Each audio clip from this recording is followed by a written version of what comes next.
A very good morning to all of you. All of us have gathered here. We want to do something more. We want to push up our level and find a place of our own in this world of cutthroat competition. So maybe you've just completed your graduation or you're working in a good dental clinic. But what next? If you want to use studying further as a way to get that edge over others, I'm sure you have a lot of questions. Like, how should you study further? Should you do post graduation? Should you do MDS in India or get a master's abroad? If you're planning to go abroad, then which country? What if you don't want to do a PG degree but you want to do a certification or a fellowship? What if you've already done your MDS and you want an additional qualification? Now, these are a lot of difficult questions, which ultimately you have to go with an answer which suits you the most. But to zero down on this answer, you need to know the ground reality of what happens when you study in India and abroad. Specifically, three popular regions that we've picked: the United States, UK, and Southeast Asia. I am Dr. Nupur Shrirao. I'm the editor of DentalReach, and I'm going to be your moderator for this session. It gives me great pleasure to introduce our panelists for today. Our first panelist, Dr. PC Jacob, sir. Dr. PC Jacob will be talking about studying in India majorly and US. Hello, sir. Our second panelist, Dr. Anjan Shah, who will speak about studying in the UK. Hello, sir. Dr. Varun Acharya, who will talk on studying further in US. Hello. And Dr. Reiyal Goveas, who will speak on studying in Southeast Asia. Hello.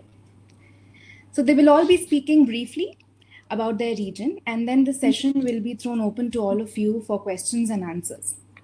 So we begin now. First, we have Dr. PC Jacob, who will be presenting the India and partly the US angle. Dr. Jacob completed his BDS and MDS in prosthodontics from India and is a certified maxillofacial prosthodontist from UCLA, USA. He's currently a professor in Vaidehi Institute of Dental Sciences and a consultant at Majumdar Shaw Medical Center and Aster Hospital in Bangalore. Request you, sir, to please say a few words. So, good morning. I guess this webinar is for people only from India. So, good morning to all of you, and it's really a pleasure for me to be here. And I would like to thank DentalReach and Dr. Roxon and Nupur for actually hosting this webinar. And let's see, it's a very confusing time once we finish our BDS. And you know, I go back 30 years when I do that. So let me start my presentation by asking Dr. Roxon to launch the poll, please.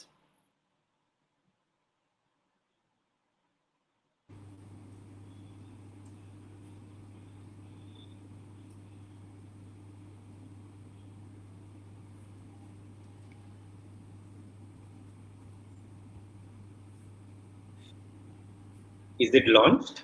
Yes, the poll is launched. I request everyone to please vote in your answers.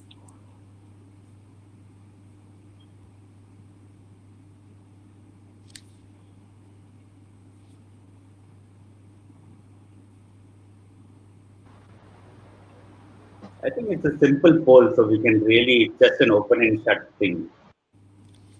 The results of the poll are here. The question was dentistry your first career option. 47% of you said yes and 52% of you said no. Yeah, well, it's closed now. When I joined dentistry, a lot of the people who joined BDS were people who didn't get into MBBS, and that really I never understood, because you know they are actually quite different except for a few things. But I'm glad that the numbers are pretty close now. So can you just launch the presentation, please? Okay, so once we finish, we have grueling 4 years of study and 1 year of internship. And, then we have this wonderful graduation that we have.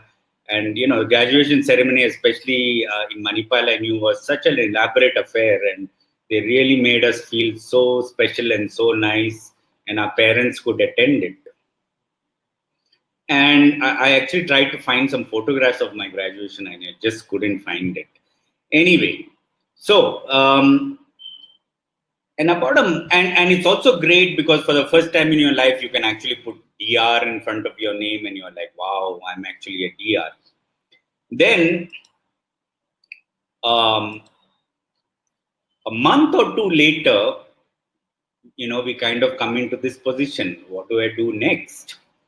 30 years ago, I graduated my dentistry in BDS in 1988, and I don't think a lot of you would have probably been even born at that time. And so most people, most people didn't want to do MDS, and most people just went in and started their private practice. Now the problem is not only are we confused, but we also have to wear a mask and walk around. So that is really irritating. Okay, so you're all confused, and you have these huge masks, and PPE and everything that we need to do. So this is where I graduated from. Between 1983 and 1988. And of course, our building was not as flashy as the building that you see here.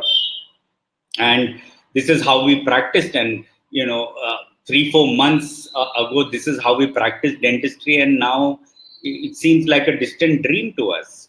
So at that time, graduating and actually getting this degree certificate was, really the highlight of my life.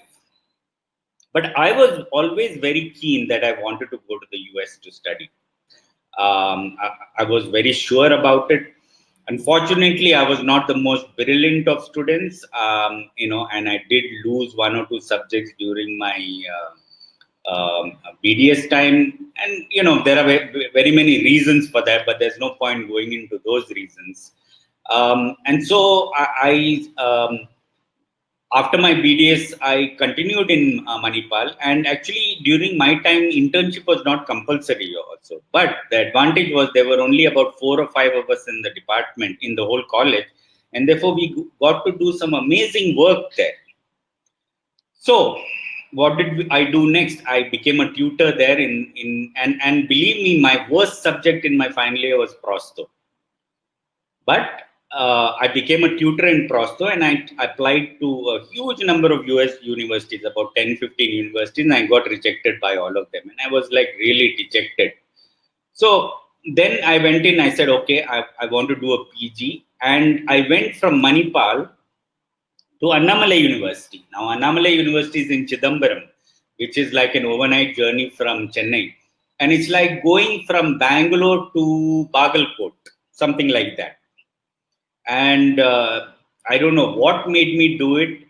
It was hell in the beginning for me, but I also learned a lot there, and I met a lot of good people. And in terms of the quality of education, I think it was okay. It was not great. I'm going to make a statement which will probably put me into a lot of trouble, but if you compare the quality of the BDS education that we have to the DDS you get in the US, there is a huge disparity in the kind of education that we have.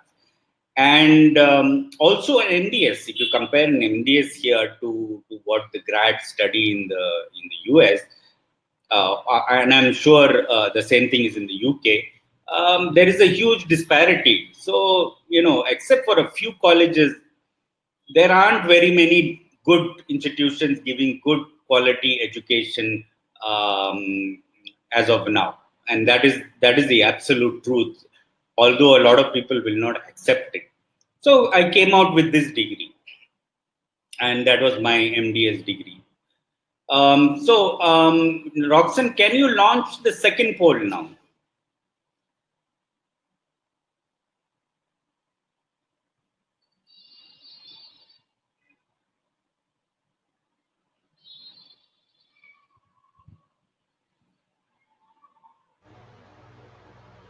So let me know when to stop, and you can see the live result in the under the poll section. Sorry? You can see the live result under the poll section, and let me know when to stop the poll. Okay. Yeah. Yeah, you can stop now. So that's great. According to the poll here, oral surgery has the highest. That's really fantastic. Because when I was a PG, ortho was the number one. And prostho and endo were almost at the, almost neck and neck. And perio was always one of the, I always feel perio is underrated because they do a lot of good work, but they're just not given the credit for it. So it's very nice to see that oral surgery has now, overtaken everybody else. Anyway, so even after this, I still did not give up my dream of going to the US. And I remember, Dr. Bumer was, I always wanted to go to UCLA somehow. And I went there after a lot of struggle because I was a faculty member. They took me on as a visiting faculty. It's just a glorified title. I was basically an observer there. The advantages was that I didn't have to pay anything to be there. Otherwise, as a preceptor, you have to pay. It's about $4,000 or $5,000 per quarter. And when I reached there, it really opened my eyes because the dentistry that I knew and the dentistry that was being practiced there was so different. And the kind of teachers that I had there, I mean, I had the cream of teachers, starting with Dr. John Bumer and Dr. Kratoville, Dr. Ted Berg. Actually, when I finished my PG and came out, I had no idea how to do a cast partial denture. And these people actually took my hand and literally made me learn how to do. The most important thing that I learned there was to treatment plan. That was the most important thing, and that is something that is missing from all our education that we do in India. And that is something that we need to do.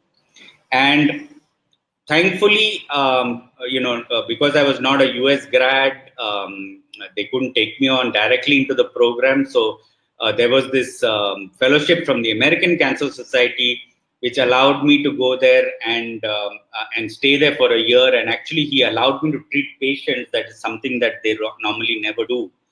And this is my most prized possession, a certificate from the University of California at Los Angeles. But does this allow me to practice there? Absolutely not. Absolutely not. And he had asked me when I reached there that whether I will come back to India, and I had said yes. And I did honor that, and I came back. And what I found that over the years, he has, he's been my biggest mentor. He was a harsh critic. He was old school. He never believed in first names and all that. And even now, I call him Dr. Bumer. And my biggest, my biggest achievement was to actually lecture in front of him in Kochi, and also launch a program in maxillofacial prosthetics along with Dr. Varun and Dr. Shankaraya, who actually facilitated that for us. So I would encourage all of you to get a mentor, somebody who will tell you like it is, who will not mince words, and and who has the humility to call you in and say, I'm doing this case, I've done this wrong, and this is not how you should do it. All of us need to find a mentor like that. And I also saw a number of fantastic things. It's nothing now to see all of these, but at that time it was a big deal. 20 odd years ago. And if you all have seen the movie Back to the Future, this was this was the spacecraft that these guys had. It was called Outer Time, and it was a DeLorean. And of course, I also you all know Tom Hanks from Scully, and he's somebody that I kind of like in the movie industry. And I also have in my career, seen a lot of wonderful people. If you see at the back here, you'll know who this is. This is Dr. Herbert Schillingberg. When he came to Mumbai, and I don't know why I have this major attitude on my face, but I have still kept this book, and I got this signed by him in 2002. So I have actually met some really, really amazing people, amazing teachers in my life. And I respect Bill Gates a lot. And I'm going to end mine with a couple of quotes that you see what he says here. I failed in some subjects in an exam, but my friend passed in all. Now he's an engineer in Microsoft, and I'm the owner of Microsoft. Bill Gates is not trying to show attitude here. What he's saying is that just because you're not a phenomenal student doesn't mean that you will not succeed in life. And there's one more quote of his. It says here, don't compare yourself with anyone in this world. If you do, you are insulting yourself. And therefore, you have only yourself to compare with. Don't compare with anybody else. And my last quote is from the greatest footballer of all time, Pele, who says, success is no accident. It is hard work, perseverance, learning, studying, sacrifice, and most of all, love of what you are doing or learning to do. This is the biggest statement, love of what you are doing or learning to do. If you do not love to do dentistry, you will never excel in it. If I go to work, I need to love what I do. We're not going to love it every single day, but a majority of time we should love what we do. And therefore, I encourage all of you. There is enough opportunity out there. Go find your, Go find your cake, as they say. So I wish you all the best in the coming days. And I'm sure that all four of us will be willing to help you out in whatever we can. Thank you. Thank you, Dr. Jacob, sir. Next, we have Dr. Anjan Shah, who will be presenting the UK angle. Dr. Anjan completed his BDS and MDS in oral surgery in India, after which he trained and worked at Southampton University, Sheffield University, and Ipswich Hospital, all in the UK. He holds 4 fellowships, 2 from the Royal Colleges of England and Ireland, 1 in implantology, and 1 in oncology and reconstruction from Japan. He is currently a professor in Raja Rajeshwari Dental College and a consultant at Mahavir Jain Hospital and Columbia Asia Hospital, Bangalore. Welcome, Dr. Anjan. Hello, hi Nupur. Thanks for the opportunity. So I'm just going to go straight to my presentation, and then we'll talk so that we have more time for discussion. Roxanne, can you put up my presentation? So I'm going to talk about the UK angle, having studied in India and then in the UK. Hopefully, I can do some justice to this. And I think if you look at traditionally, obviously, India and the UK have had strong historical ties. Culturally, we've having been ruled by them for 200 years. There's a lot that we have, transacted, and that reflects in our culture. The education system itself, if you see, the Indian education system and the dental education system, a lot of it is borrowed from the UK. So that way, you don't feel, you're in a strange system when you're, in the UK in the dental education system. Again, language is not a problem because, most of us are fluent, having done our BDS in English. Although, English, can be different things. UK English, American English, it's Indian English, it's not the same thing. And traditionally, like myself, at the time when I went to the UK, there were a lot of dentists and particularly oral surgeons who went to the UK because there were good job opportunities at that time. Now, things have changed, and that's why I've put these other, points in red. But over the years, especially in the last 10 years, the immigration rules are no longer that favorable for Indians to travel to the UK for work, particularly, and to some extent for education as well.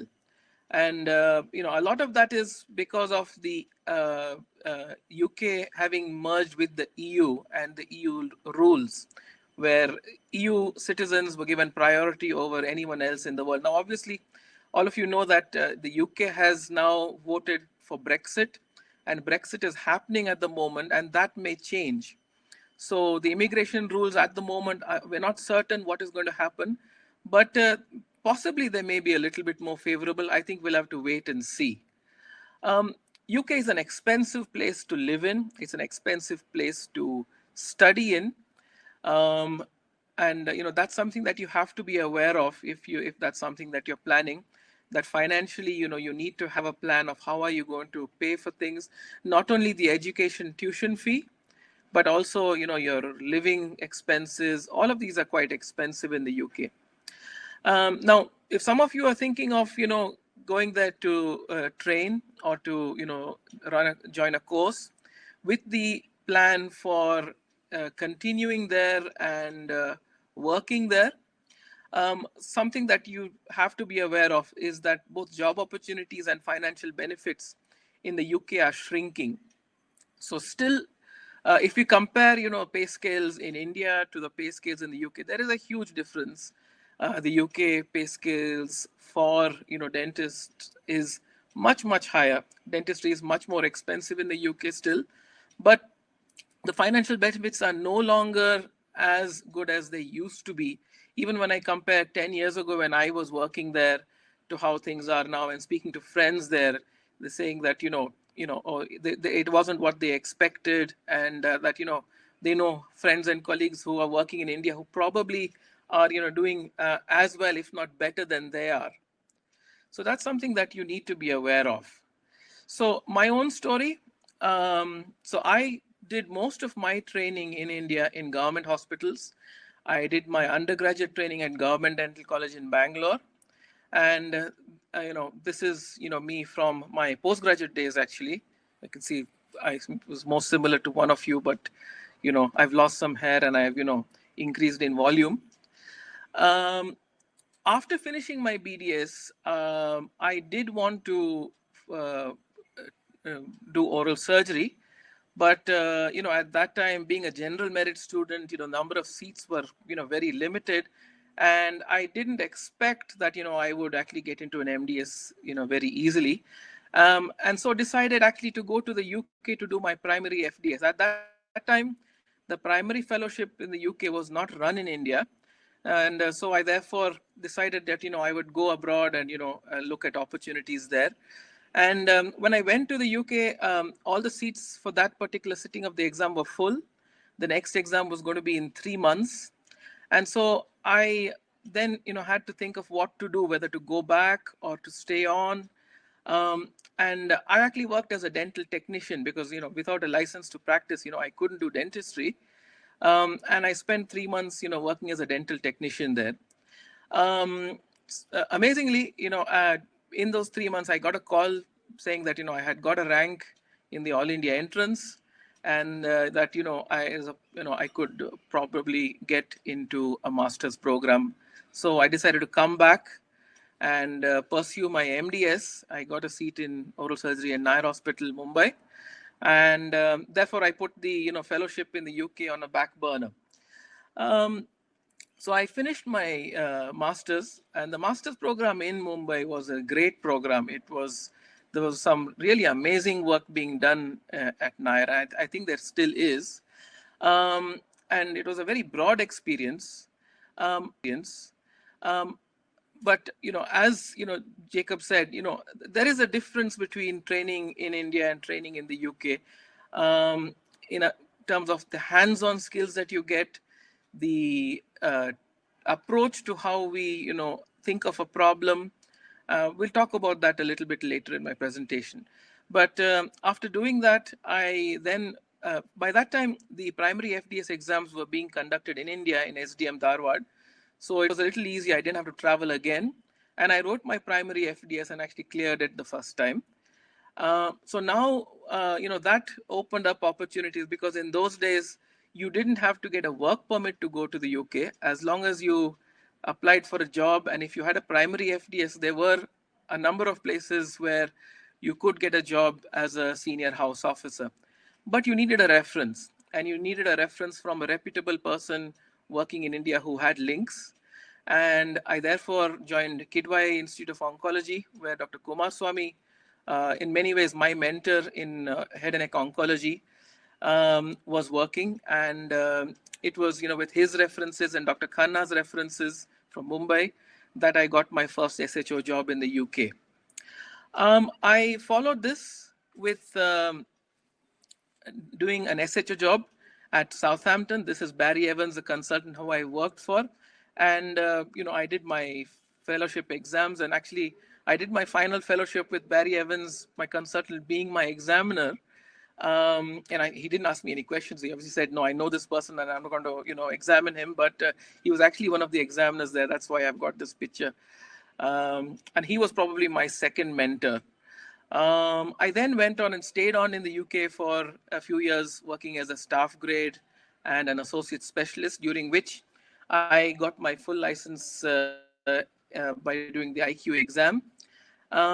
And during my work there, I also, I had a particular interest in dental implants and reconstruction.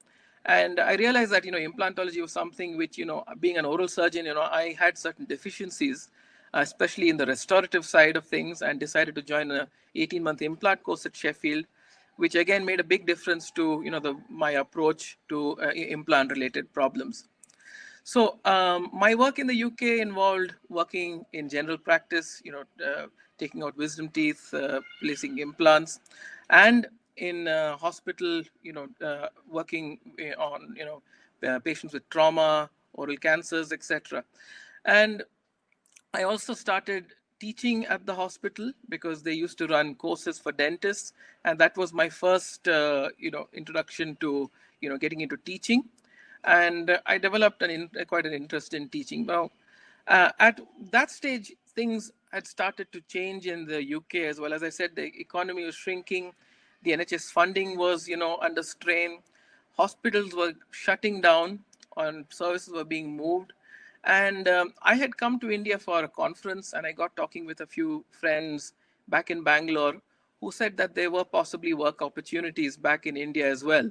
So obviously things had changed in 10 years, and I, therefore considered, would it be, worth moving back, and decided to, make that plunge and come back. I had friends who were teaching, who wanted me to get involved in teaching. Obviously, my parents and in-laws who were here back in Bangalore were getting older. That was one of the other things which led me to come back. And the weather. Yeah, obviously the weather in India, I would say, is much better.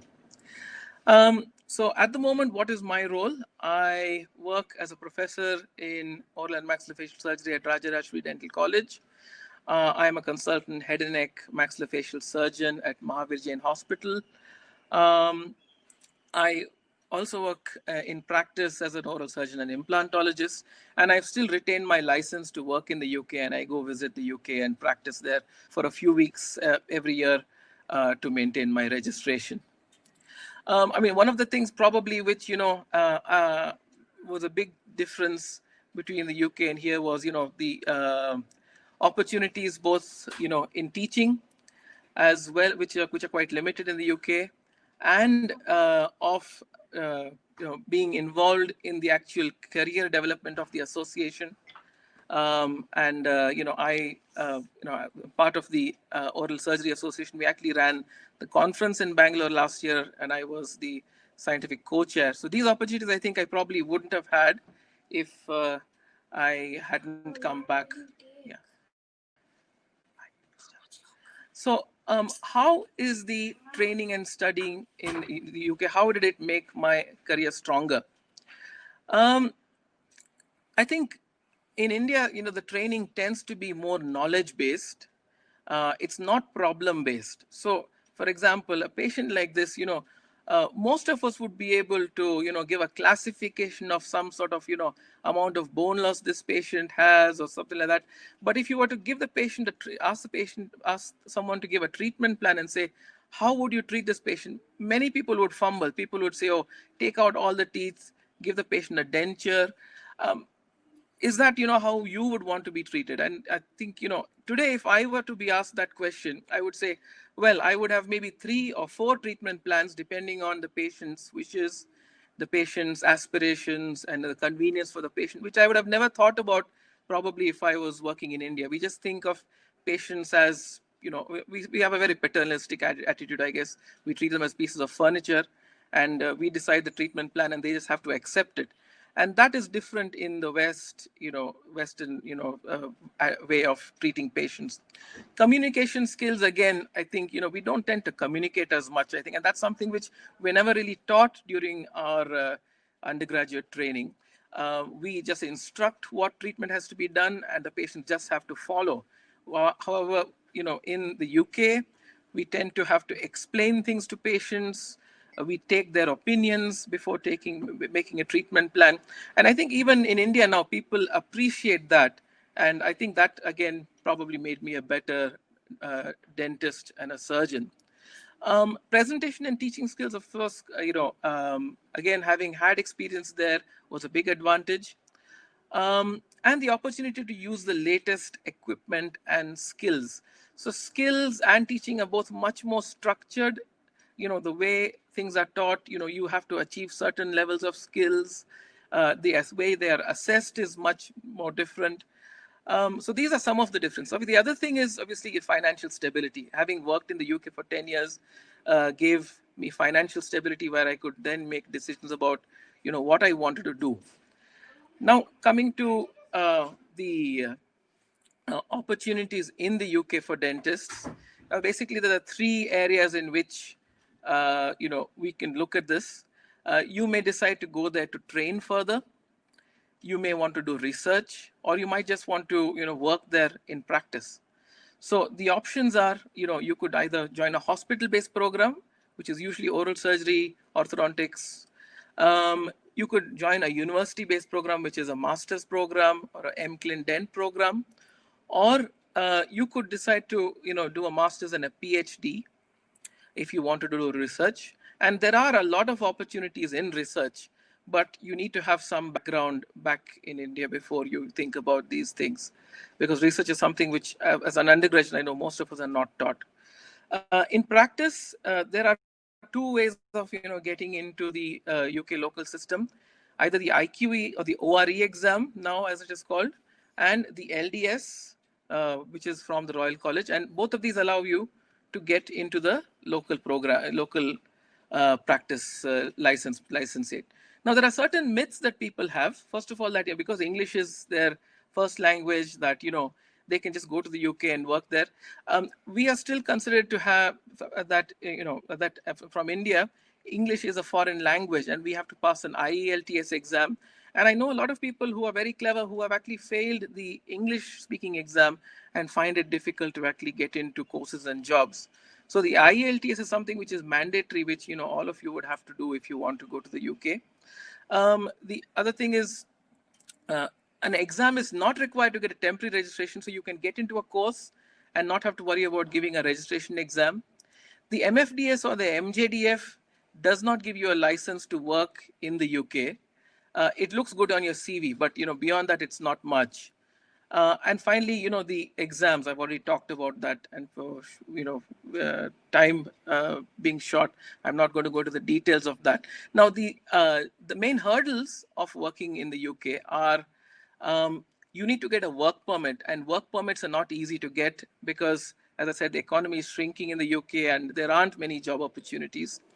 And getting into a foundation training program, because if you want to join a practice, you need to have what is called as vocational training or a foundation training, which is usually only available to local candidates. And only if there's a shortage of, a local candidate dropping out or something, that you can get into these. So the way most people get into the UK is through hospital programs. And this is by starting as a senior house officer.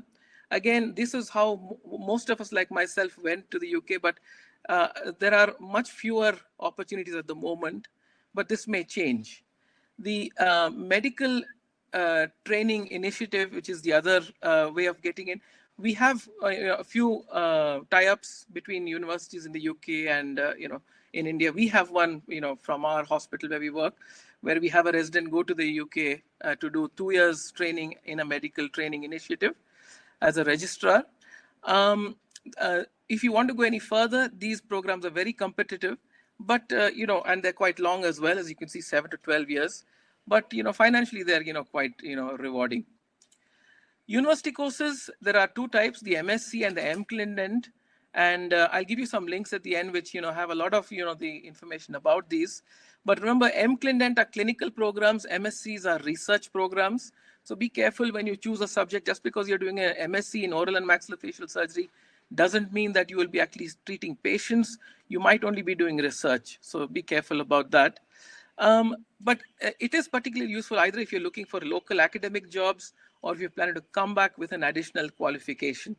Pay scales for academics in the UK are not great, compared to those working in practice, and that's something that you have to be. If you have the passion to do it, I think it's definitely something to think about, but not if you don't have the passion to teach. Maxillofacial surgery, I'm not going to go into the details again, but it's a long program with all of this. This is all there in your handout, but it's basically a 14-year training to become an oral and maxillofacial surgeon, because you have to do both dentistry and medicine. But again, at the end of this, the pay scales are quite decent, and there's a lot of variety in work, and that's the reason why people do persevere that long training. Now, general practice, which is the shortest training, involves getting an exam and then getting a foundation place, and then joining a practice as an associate, and then moving up either if it's a corporate in the corporate career, or by buying a practice, and becoming practice principal. But again, these opportunities are limited, but they are available if you persevere long enough. So apart from all of that I've spoken about, what are the other benefits of studying abroad? I think it widens your horizons. You learn new cultures, new languages. It allows you to travel the world, appreciate the things that you left behind.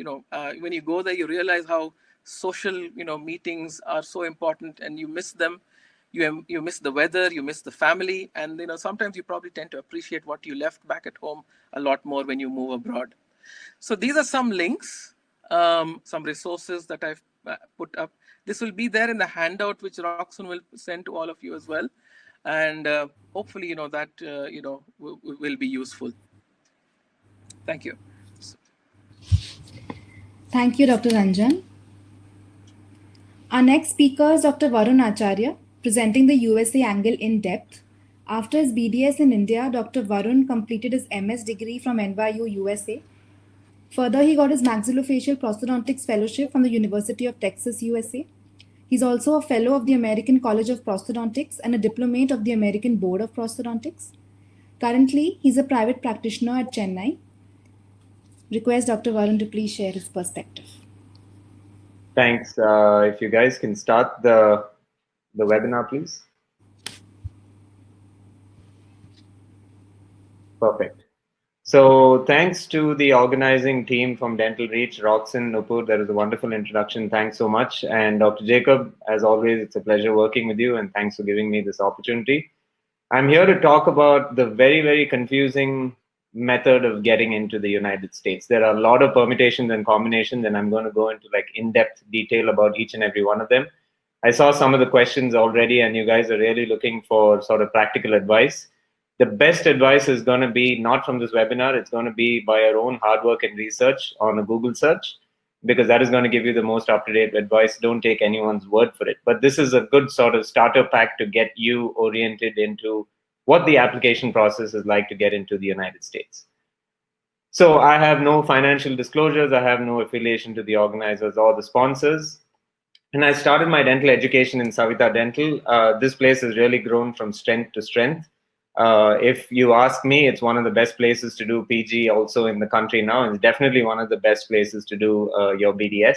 I highly recommend it. I have nothing but great words for my alumni. And every time I hear something, it's only good news from them. I moved on to NYU, and that was from 2008 to 12. I first did an international program. This was a one-year program from 2008 to 9.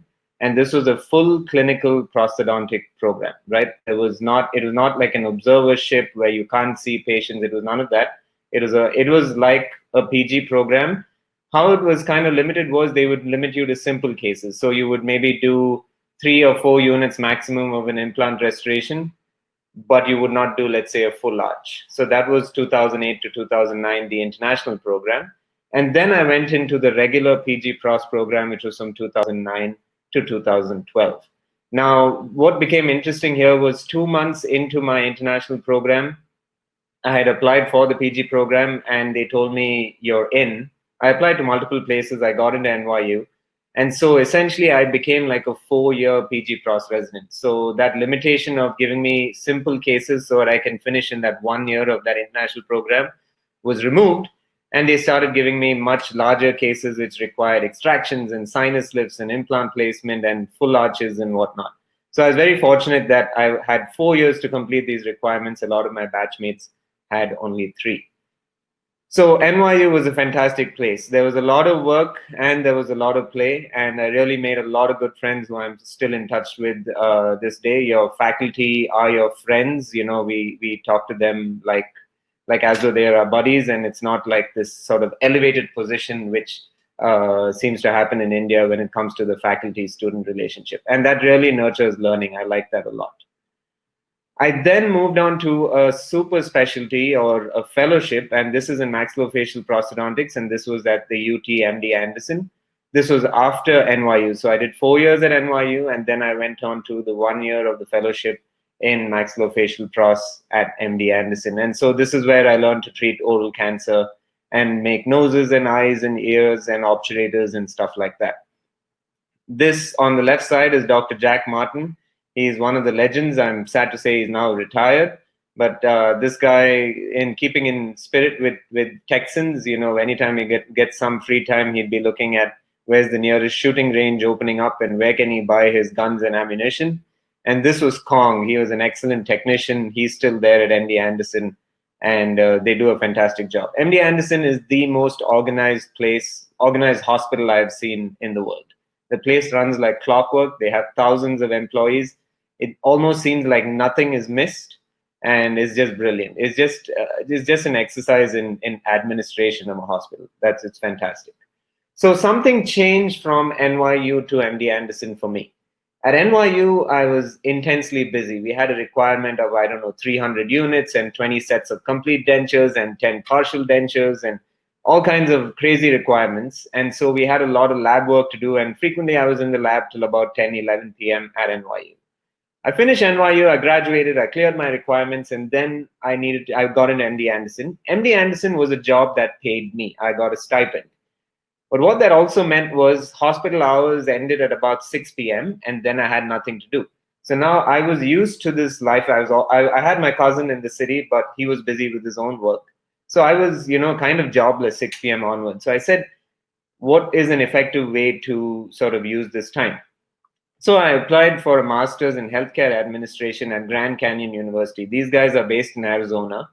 And this was, I knew I was coming back to my mother's practice. So I said, I need to run that practice, and it's a large practice. So having a Master of Science in Healthcare would be very helpful. So I did all of this online. It was 2 years, and going into it, I thought that this was going to be a cakewalk. But after waking up, the deadline worked so that 8 a.m. in the morning, I had to submit my assignments for the week. Like I had to type essays and whatnot and interactions on the forum. That's how the online course worked. And I would wake up at 6 a.m. all blurry-eyed and typing into my computer to get this submitted. And I was so happy when this was done. But it really gave me some insight into healthcare administration. But so this program was online. I started it at MD Anderson. I finished it when I was back in India. I then came back to Acharya Dental. This is the practice started by my mother, Dr. Vijayalakshmi Acharya. And this building itself is now about 20 years old. And I'm fortunate that, we have a lot of space. We have 16 rooms, and it's about 15,000 square feet. We have our own CBCT machine. Any of you guys starting your clinic or thinking about redesigning your clinic, make sure that you have a window that faces greenery. A lot of patients appreciate it, and it has a calming influence. We also have our in-house lab, and we hire about 10 technicians. We do our own CAD/CAM milling, and keeping the technicians going and keeping them in good spirits is kind of hard work. We do our own 3D printing. We do our own intraoral scanning, and these are new technologies. I don't fully recommend them to everybody just yet because I'm in the process of learning them, but it is the future, so rest assured. So now, and I'm sorry, we also have our own conference room where we do CE programs, and I hope to see some of you there at some point. So let's get down to brass tacks. If you want to study in the United States, you have to ask yourself one very, very important question. And this is the question that decides it all. Are you going there for further studies, or is this a permanent migration? Right? You have to ask yourself this question. If your answer to this question is, oh, I'm going to go there, study for a couple of years, and then come back because I want to be with my parents or I have my family here, blah, blah, blah, then please assume that you are going as a permanent migration and not just for further studies, because you do not know when that time is when you're going to want to come back. And a lot of people go with the intention of only studying and coming back, and then something keeps them in, whether it's the lifestyle there or the cleanliness or the friends they make or the salary they're earning, or maybe they met their spouse over there and the spouse doesn't want to travel back to India, or so many reasons. So always assume it's a permanent migration when the answer to your question is I don't know. But if you're sure that you're going to go there for further studies, like I knew I was coming back to my practice, so it had to be only for further studies. So I went there with that intention. So if you've made up your mind to settle in the United States, it is much better, without question, to do a DDS or a DMD and not a PG program. I know you guys have taken 5 years of your time, worked hard, got your BDS, and now you're like, oh man, I have to do a DDS again. And that's frustrating. I know it, but it is the cleanest route and it does not involve any sort of complications, right? You may see DMD, 1/3 of the schools in the US give you something called a DMD. It's just a difference between, I think Harvard started the DMD originally, and 1/3 of schools give you a doctor of dental medicine versus a doctor of dental surgery. For all intents and purposes, these are exactly the same degree. Don't worry about DDS versus DMD. But once again, if you want to settle in the US, do a DDS and DMD and not a PG course first. If you plan to return to India after your course, like I did, do a full-fledged PG course, which is CODA approved. CODA is the Commission of Dental Accreditation. And basically, they certify programs. They're usually 2 or 3 or 4 year programs, and they cover all of these. So anesthesiology, public health, endodontics, surgery, radiology. Orofacial pain is the newest recognized CODA program, and TMJ kind of comes into that. Perio, prostho, pediatrics, and ortho.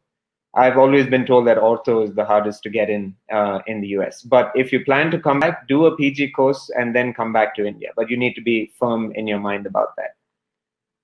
What is the usual route to a DDS for a foreign trained applicant? Let's talk about it. The usual route, many universities offer something called an advanced standing DDS. You will have 2 to 3 years to complete this program. There are different lengths according to the university. Every university has its own rules. You need to Google for that university and see what their time frame is. The tuition for that program is going to be about $85,000 to $100,000 per year. And if you look at some of the popular programs, NYU does it in 28 months. This is assuming you have finished a BDS, your internship, everything. You are a credentialed dentist in India, and now you're going to the US and you're going to stay there. So you're doing an advanced standing DDS. So you can get it from NYU in 28 months. You can get it in 33 months from Virginia. From Southern California, you can get it in 24. From Columbia, you can get it in 30 months. Remember, when you're making these decisions, you might say, hey, I'm going to save a lot of money by going to, let's say, USC because it's 24 months versus Virginia, where I have to spend 33 months. But the cost of living in Virginia is probably much, much, much less than USC. In fact, the cost of living even in Columbia, even though that's in New York, that part of town is cheaper than living close to NYU's campus. So you need to take those living expenses into consideration. And the typical requirements for an advanced standing DDS is you would do your, until at least April 2020, was you do your national boards, part 1. It's a written multiple choice question exam. You do your part 2, which is a clinical multiple choice written exam. Then you would get your credentials evaluated by an organization called the ECE. Now, what does this mean? The ECE is an organization which stands for Education Credential Evaluators, and I had to go through this. A little bit about my university life, because this puts things into perspective.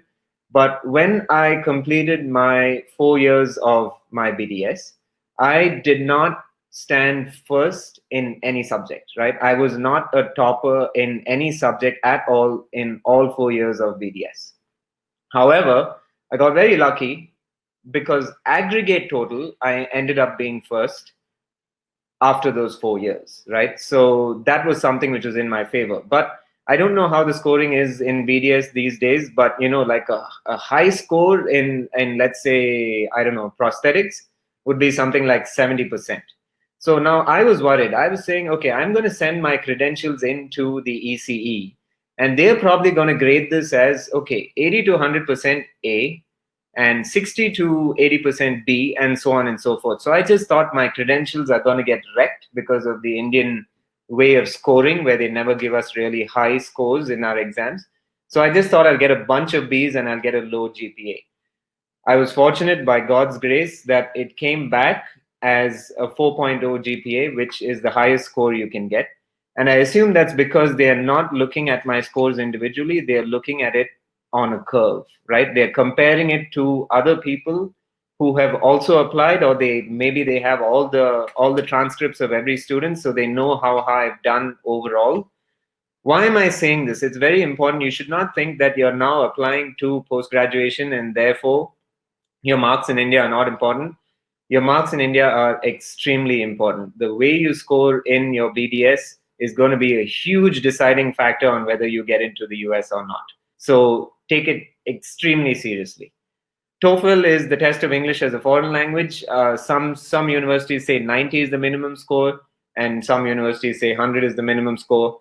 I think most of you will not have a problem with the TOEFL. It's quite easy.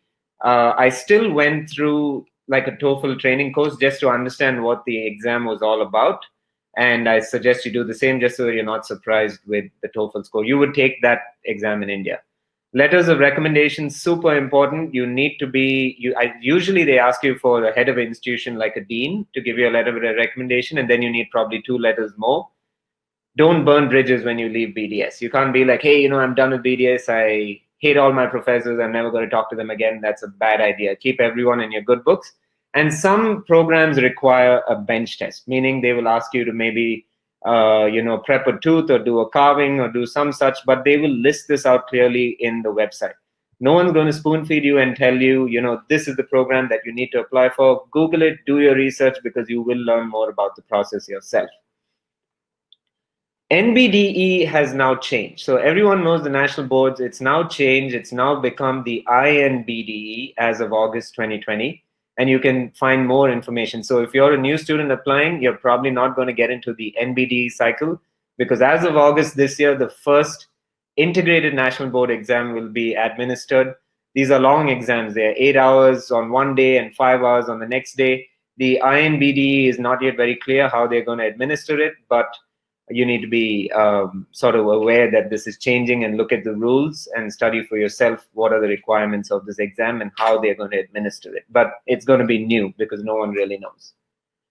To give you an idea of fee structure for a DDS program, on the left side, you can see an international student who has now applied to the advanced standing program for 2 years. This is at Boston University, versus the DDS part, DMD3 and DMD4. So the 3rd and 4th year of a regular DMD student, meaning a US-based applicant. And you can see the course fees is basically the same. What you see as instrument fee in the advanced standing, which comes up to 15,000, has already been taken in DMD 1 and 2 for Boston University. However, this may not be the same. There may be other programs where international students will pay more. It's never that the international students will pay less. Please keep that in mind. This is tuition. Remember, on top of this, there's living expenses, there's health insurance, there are other expenses coming up. So you've finished your education, you've finished your 2 or 3 years of an advanced standing, you've given your written examination either before you applied. So, the university may say you need to complete NBD 1 or you need to complete NBD 2, and then you get into your advanced standing DDS. Some of them may say you just finish 1 and you finish 2 later, and now with INBD, we have no idea what's going to happen. And then once you finish the educational and the written requirements, you need to finish the clinical examination requirement. The clinical examination requirement depends on the state. You need to go into the state licensing board. For example, in California, it's the Western Regional Examination Board, or the REB. For New York, it's the Northeast Regional Board. And then you have these various other acronyms over here, which I don't even know the full form. I think one is Central and something else. But you need to look at your state and see what licensing board they accept. Once you finish these 3 requirements, you can then apply for your license, and your license will be granted. New York State requires a 1-year residency program in addition to a DDS degree. So once you finish your DDS, they will tell you to do 1-year residency program. If you went into your specialization, that's fine. That's good enough. That applies to New York State. So the usual route to post-graduation, let's say you're coming back to India, you want to do PG, you want to come back. The usual route, the credential evaluation, like I did, TOEFL, like I did, letters of recommendation, like I had. Fortunately, well, out of the 4 programs I applied, only 1 of them needed a bench test to get into PG Pros. Many of them usually don't. And now you can choose. So it's a little bit of a confusion here. There are something called certificate program and a master's degree. Generally, certificate programs are becoming more in vogue. They are still CODA approved programs. Remember, I told you CODA, that's the Commission of Dental Accreditation. They are more common, I would say, and they are more clinically oriented. So you get a lot of clinical experience in those 3 years. Whereas a master's degree, you may have to dedicate a bit of that time, which you would have used for clinical instead, to your research project. Dr. Nupur, is everything okay? Okay, so you would have to use that for your research project. So you take about 3 to 4 years, and it's approximately $70,000 to $100,000 a year.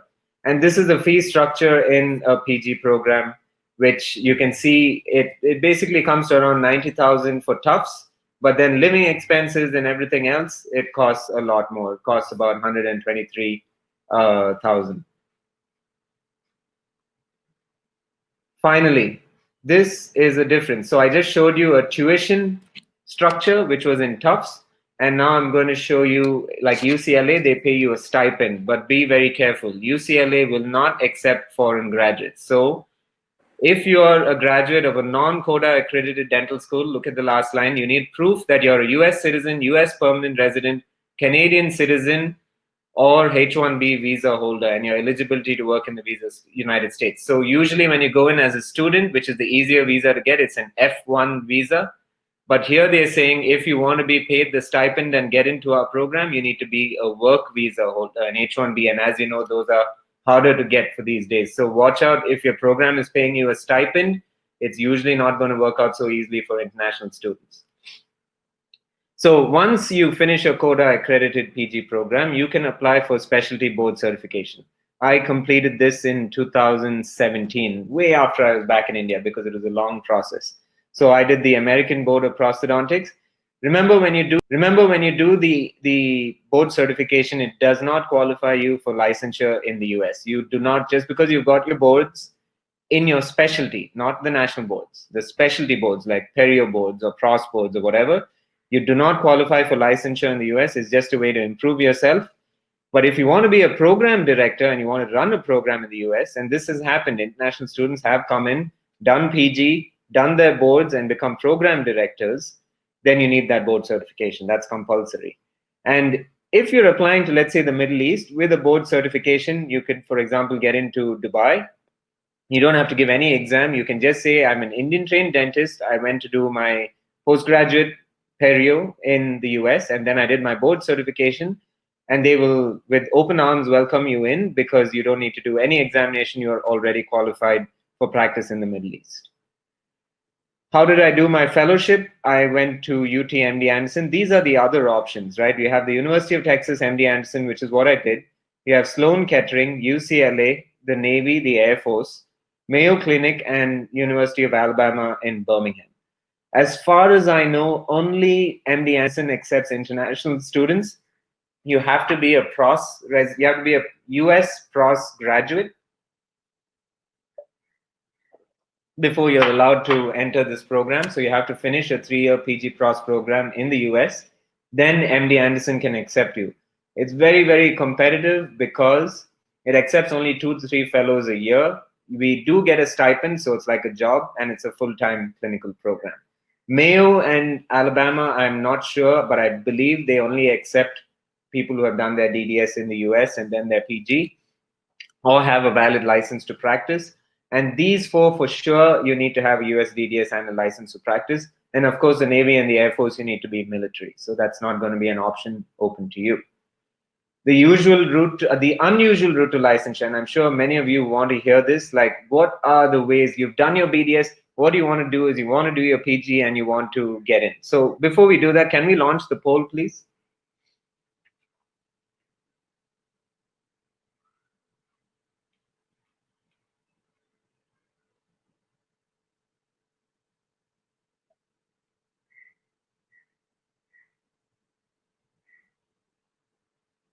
Perfect, I see the polls moving.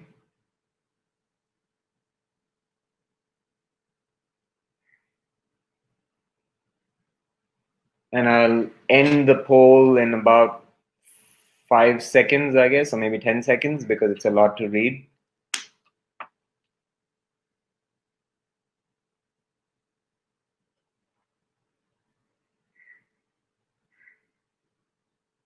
All right, I'm going to end the poll.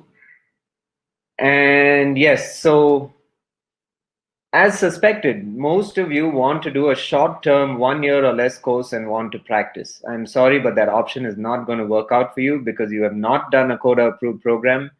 So you cannot do something like an aesthetic program or a comprehensive program and expect to get licensure to practice in any state except one, and we're going to talk about it. And some of you want to do PG and practice. Good, that's admirable. That's going to cut off your options. Some of you want to do DDS and PG. You guys are rock stars. You're going to do whatever you want. And directly practice without any additional studies, that's not happening either. And of course, if you do a DDS, you can practice, but you won't have a specialty. So the unusual routes to licensure, certain states allow you to practice after PG without doing a DDS. Thank you, Dr. Kriti. I know you're watching. Thanks for giving me all this information. In fact, Dr. Kriti was my main source. She is applying right now, so I got up-to-date information from her. So many thanks. She has sent me this information, which is very critical. In Connecticut, Illinois, Michigan, Mississippi, Oregon, Texas, Wisconsin, if you've done a PG program in the US, you can directly apply for licensure. You don't need to do a DDS. You will still need to give the licensing exam, which is the REB or the NERB or whatever it is for that state. An exception is Minnesota. They will accept licensure applications of international dentists without any additional training, but they will make a case-by-case selection. The chances of you getting into Minnesota on this sort of option is exceedingly rare. I would suggest you play the lottery as well if you win this option, because I'd say it's close to impossible with a US, with an Indian BDS to just directly get into practicing in Minnesota. I've never heard it happen. And I know the organizers, I probably have exceeded my time. I'm going to rush through. What if you're practicing without a DDS and you only have a USPG?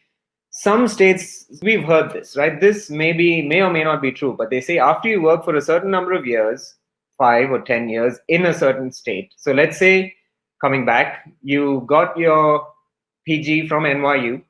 You then went to Illinois and you started working in Chicago without doing a DDS. And your dream was to move back to NYU. But you went to Illinois because that's the place that allowed you to do it. And in Chicago, you started working and you worked for, let's say, 10 years. And you've heard these rumors that if you work for 10 years, you can clock the hours and now you will get a license in other states. It's called the law of reciprocation, is what I was told. This is an urban legend. It's difficult to find this in writing. I've not known of anyone who's successfully done this recently. Maybe someone has a story from 20 years ago. As of now, this method is high risk. The laws can change at any time. Please don't use this method. If you're fine with settling in Chicago or any of these states, that's okay. Then don't do your DDS, just do your PG and go ahead and be happy with the fact that you remain in these states. But do not consider this as a sort of in-between route to get into other states, like California, for example.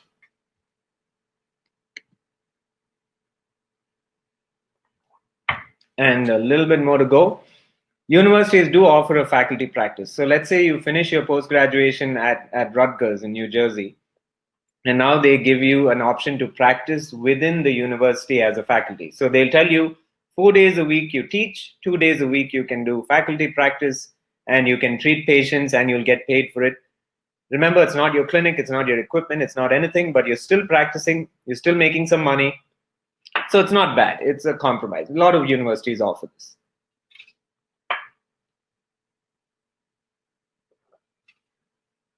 And some universities offer a teaching position for several years in exchange for a DDS.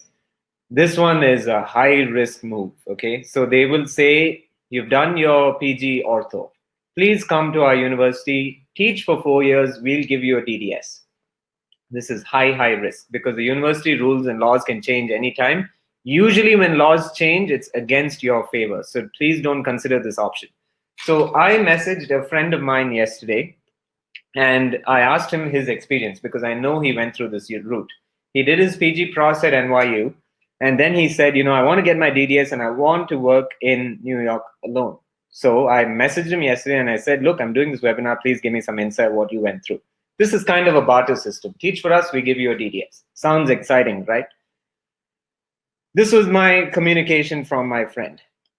I'm not revealing his name and I'm not revealing the university, but this is what he sent me yesterday. At University X, they told me it was a 4-year commitment for a DDS and a green card. I completed the advanced standing DDS in 1 year and got 18 credit hours in my transcripts. Great. When I applied to New York State for license, they completely dismissed my DDS degree, even though it was from a CODA accredited dental school. Why? Why did they do that? After a lot of research, I realized that my DDS degree from this university is not valid in 6 states, all of these states. These 6 states require a minimum of 2 years academic studies of general dentistry and 60 credit hours.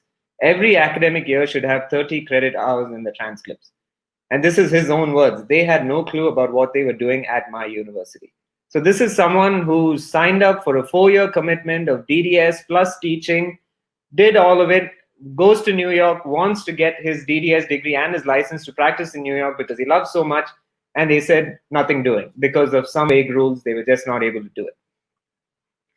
I got screwed from this university. So people need to be very careful with promises and look into things very carefully and get things in writing. Just because it's the US, please don't expect that everything is going to be very cut and dry. Unless you have it in writing, nothing counts. So make sure you get it in writing. Do not go with suggestions from a friend or even suggestions from me or anyone else giving you this webinar. Look at the rules, get it printed out, get things in writing, get a contract, whatever you need to secure yourself. These are some of the options. I've left out that particular university because I don't want to advertise for that university. But these are some of the well-known alternate routes. Like in Tufts in Boston, you would do DDS for a 5-year commitment and teach after you finish PG. All of this is after you finished your PG. If you in Illinois, Virginia, and Texas, you can practice for 3 years with the PG program plus the rep. We went through that earlier. Connecticut will give you only a Connecticut license. You cannot go to New York, which is the next state, and practice. And these are the sort of other permutations and combinations. So in conclusion, let's finish up. Do an advanced standing DDS if you plan to settle in the States. Do a CODA-approved full-time PG course. Don't do those 1-year aesthetic comprehensive and expect to get licensure over there. You can do those 1-year programs to come back and teach. Come back to India. It's fine. You have more knowledge. Do a CODA-approved PG course only if you plan to move back to India, preferably a 3-year course. Read the instructions and laws of the university, state, examinations, and licensing authorities. Do not expect anyone to spoon feed you. And be aware that laws and rules may change at any time. So if you guys have any questions, please Instagram me or Facebook me. And thank you again to Dr. Kriti for all your help with this. And that's it. That's it from me. Thank you so much, Dr. Varun. We've come to our last speaker of the day. After this, we will start with the question and answer session. So you all can start typing in your questions now. Welcoming Dr. Reiyal Goveas, who will be presenting the Southeast Asia angle, particularly Thailand. Good afternoon. Good afternoon. After his BDS in India, Dr. Reiyal completed his diploma and fellowship in maxillofacial prosthetics and his MSc in Maxillofacial Prosthetics and Dental Oncology from Mahidol University, Bangkok, Thailand. He was an ex-student ambassador for Elsevier Publications for 5 years. He's currently a consultant at Global Hospital and SRCC Children's Hospital, and also runs a private practice all in Mumbai. This session is yours now, Dr. Reiyal. Okay, thank you so much. First of all, thank you, Dr. Nupur, and thank you, Dr. Roxanne, for giving me the opportunity. And of course, talking with such stalwarts here as Dr. Jacob and Dr. Shah. It's amazing. Varun, a great talk from you. So my talk, a lot of the philosophical questions have already been more or less been asked or been answered, and a lot of the heavy lifting has already been done. So it's going to be about how my experience was at Mahidol University, which is in Thailand. The reason why I chose that option rather than going to the States was obviously already talked about by Dr. Varun.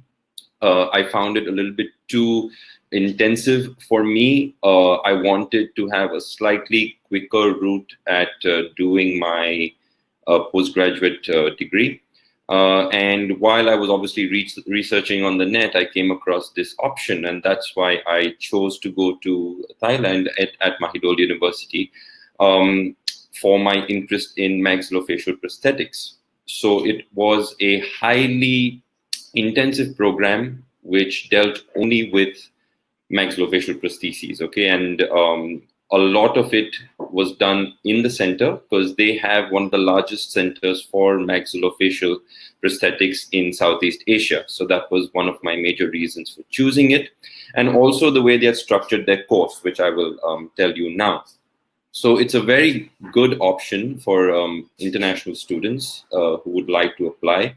Since already we are quite well versed with English, you guys don't need to worry about the local language because the course is taught in English, so you don't have an issue there. However, they do recommend, and you also do undergo an orientation course, especially when it comes to the language. So a lot of people might find that as a mild barrier, but with that being said, the derivatives of Thai language and Indian language, for example, is all coming from Urdu, is all coming from Sanskrit, okay? So they're all similar languages, so it's relatively easy to learn, okay? That being said, it's all left to you, okay? Because the orientation lecture is only for about 2 weeks where they try and teach your language. We all know that that's not an easy feat.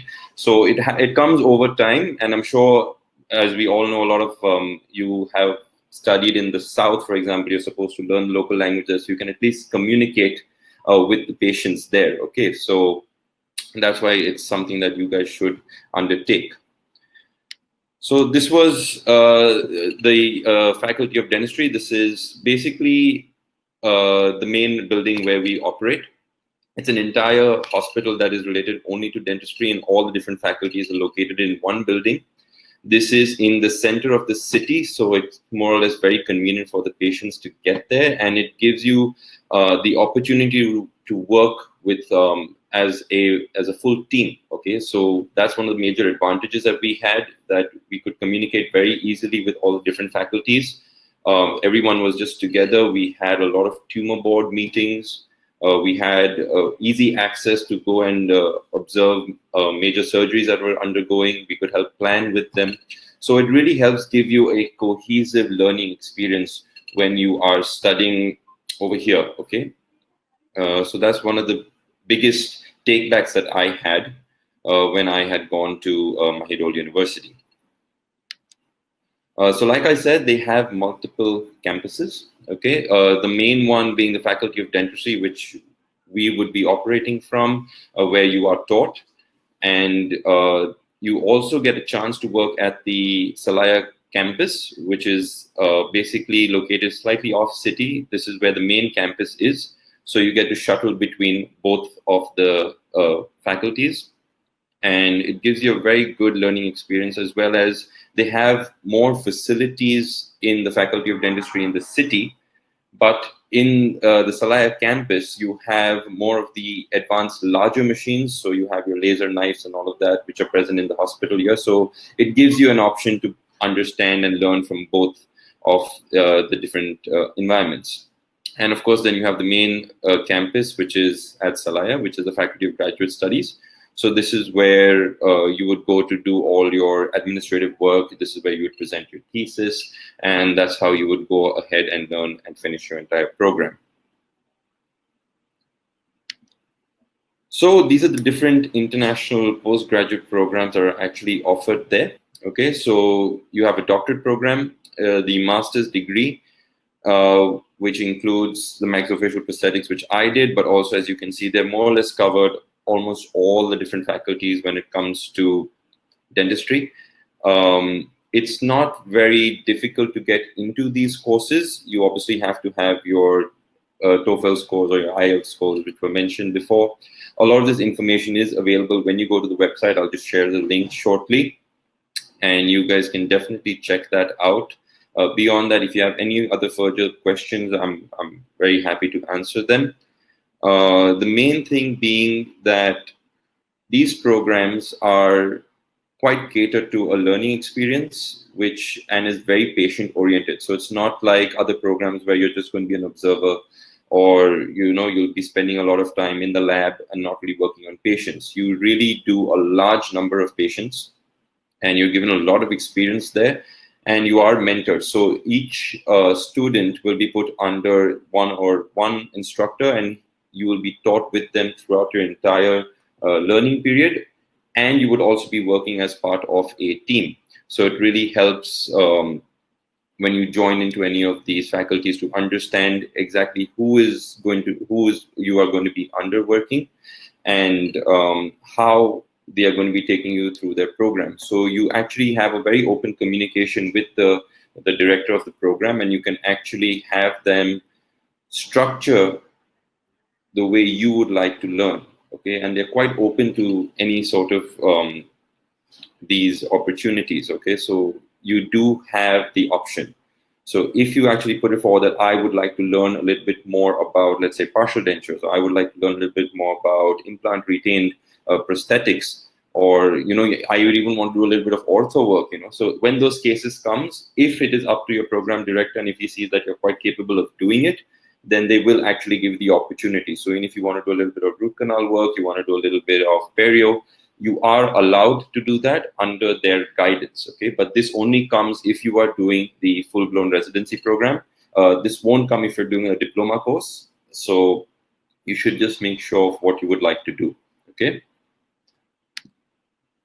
So the application process is quite simple. As of now, because of the COVID situation and how things are, they're not taking anything in for 2020. This year is more or less gone kaput. So it's going to be from 2021. So if anyone is looking to apply, you should look at doing it somewhere between Feb to March. You have to contact the Faculty of Graduate Studies. They have all the links on the website. You have to send them a letter. You have to send them your scores. What is important is that you need to have at least a 1-year work experience after you've done your BDS. Okay, so it's not like you need to have an MDS and then you need to go there to do a super specialization or something. You can go directly after your BDS. You just have to make sure you clear your IELTS, you have a decent score, you have your work experience, which should be good enough. They do have a dental theory examination, which also entails of MCQs, and they might even ask you for some practical work. Okay, so you need to be prepared for that. These rules change quite often. So when you are going into the application process, you can check with the Faculty of Graduate Studies as to what is required from your side, and then you would need to submit that. What's also important is that they will ask you to come in for the orientation lecture, okay, before your course starts. So there might be a little back and forth, so you need to be prepared for that, okay, even mentally and even financially, that you might have to go and stay there for some time and might have to come back and then again go for your course once it starts. Okay, so that's something you need to be prepared for. And then of course you have a staff and senior residence interview. This is just basically to understand what is your thought process towards the entire course and how they would need to help facilitate you achieve your goals. Okay, so like I said, they're quite open to suggestions. They would like to teach you according to what you would like to learn, as well as whatever the course entails. So it's quite a good learning experience if you are up for it. Okay, and it's very patient intensive. There are a lot of sleepless nights, but it's something where you come out with a very rewarding experience. And especially for me, since I chose maxillofacial prosthetics, because that's actually the branch that I wanted to finally land up in, this became a very good alternative because I got the master's degree in the maxillofacial prosthetics. It's an MSc, okay, but this one is highly clinical.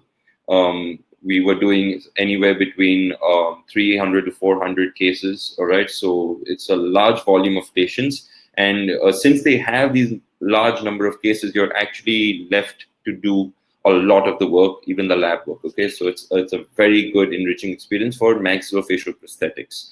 However, if you're coming in towards prostho, if you're coming down towards ortho, they also have a lot of work, but also sometimes those programs tend to extend a little bit because of their volumes, okay? So it's something you need to be prepared for. It might not be a 3-year program, it might even extend slightly. So this was what I went through. Is I did the diploma course first, which was for 1 year, and after that I went into the postgraduate program, which was the initial way of how to do it. However, now they've changed the rules. You can only do a 1-year diploma, which would include what I've mentioned over here, which would be an introduction to the prosthetics.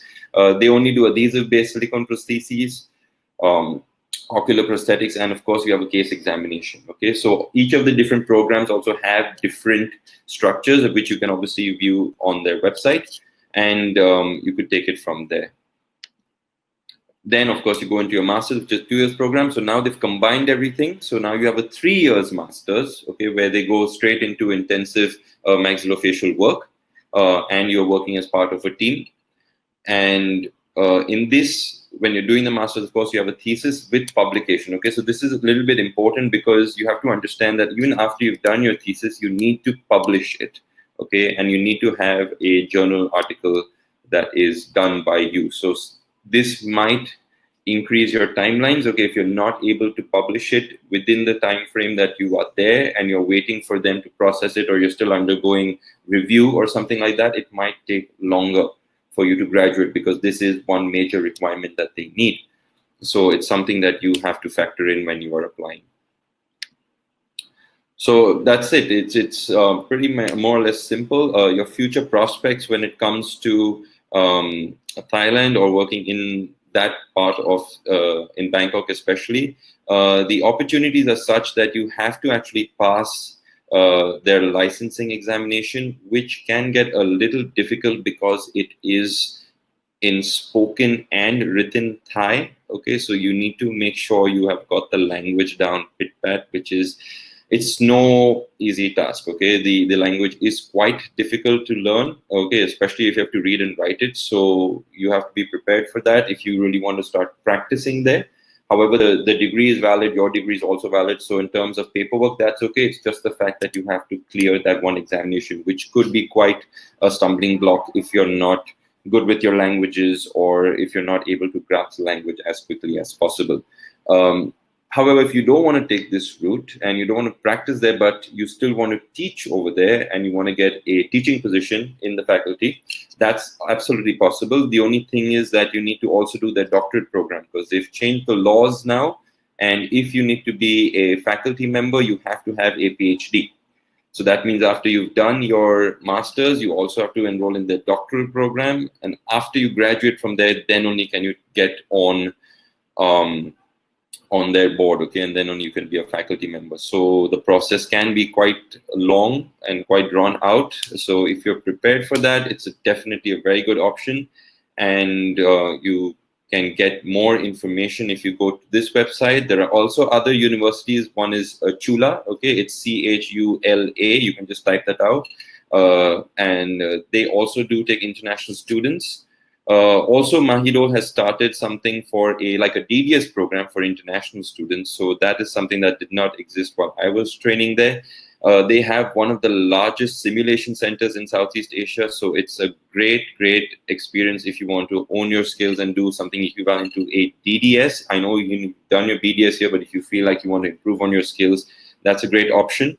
And from that DDS also, it becomes an equivalence. Maybe if you would check out with what Dr. Varun said, as in applying to the States, okay, if the BDS degree is having an issue. So you guys can also check that out as an option. So that was it. My talk was more or less quite short, Dr. Nupur. If I'm looking forward to actually all the questions and answering those, because I think there are quite a few, and I think hopefully we should be able to give some insight on that. So thank you very much, guys, for listening, and I think we'll take it forward with the team now. Yes, thank you, Dr. Reiyal. We'll now begin taking all the questions. Okay, so the first question is for Dr. Varun. Dr. Priyanka and Dr. Ashish are asking, they've done their MDS already in India. So can they apply in the US, and what should they apply for? Also, is there an age limit because one of them is already 35? There is no age limit. Once you've done your MDS, it really doesn't give you any special benefit in the US. Yeah, it doesn't. It just doesn't. It's as good as you've just done your BDS. I'm sorry to say that they will not give you any, as far as I know, they have not given any credit because you've done your MDS. You would still have to do an advanced placement DDS for 2 years. Or you could do a PG again and then practice in certain states. Or you could try the Minnesota angle, which is as good as winning the lottery with your MDS degree, and try to apply directly to Minnesota. But yes, it's not. Nupur, one comment. I don't totally agree with what Varun is saying. If you do your MDS, at least you come up to some level of what the BDS guys are at least at pros, it was like that for me. Had I gone directly, I mean, of course, I would have not got my opportunity, but had I gone straight after my BDS, I would have been totally clueless at what was happening, because I'd never seen a semi-adjustable articulator or anything like that. From an education perspective, I think you're right, Dr. Jacob. It does give you more foundation knowledge to keep up with whatever you're going to learn. Exactly. But in terms strictly of licensure requirements, it doesn't. Yeah, that is true. Okay, for Dr. Reiyal, which countries in Asia give us job opportunities without having to go through a course? Okay, so none of these, I don't think that would be possible. And forget the course. The main issue would be also the licensing examination. Okay, and most of these in Southeast Asia would have a local language component also associated with them, which does pose quite a challenge. But also, if you are looking to get into them without having gone through any of their educational formats, it's not going to be possible. So they would be looking for you to do a course there. You would have to be sensitized to the culture and of course the language, okay, which would be recommended, and then you would be applying. So even if you're doing like HKU, which would be in Hong Kong, if you're doing the NUS in Singapore, they would be expecting you to go through their programs, and then you could be inculcated into their service, or then you could start practicing over there. But this again would be after you pass their licensing exams. Just one addition to that, I know of faculty, I mean, prosthodontists trained here who are actually faculty in Malaysia. Right. But they cannot practice, they cannot do private practice. They are only faculty. Yeah, so like I said, so in the same with the Mahidol and stuff, you won't be able to practice outside the university, because in the university, it's always considered it's a teaching institute. So, the sort of insurances that they have and what they are covering when it comes to their patients, it's obviously not the same as private practice.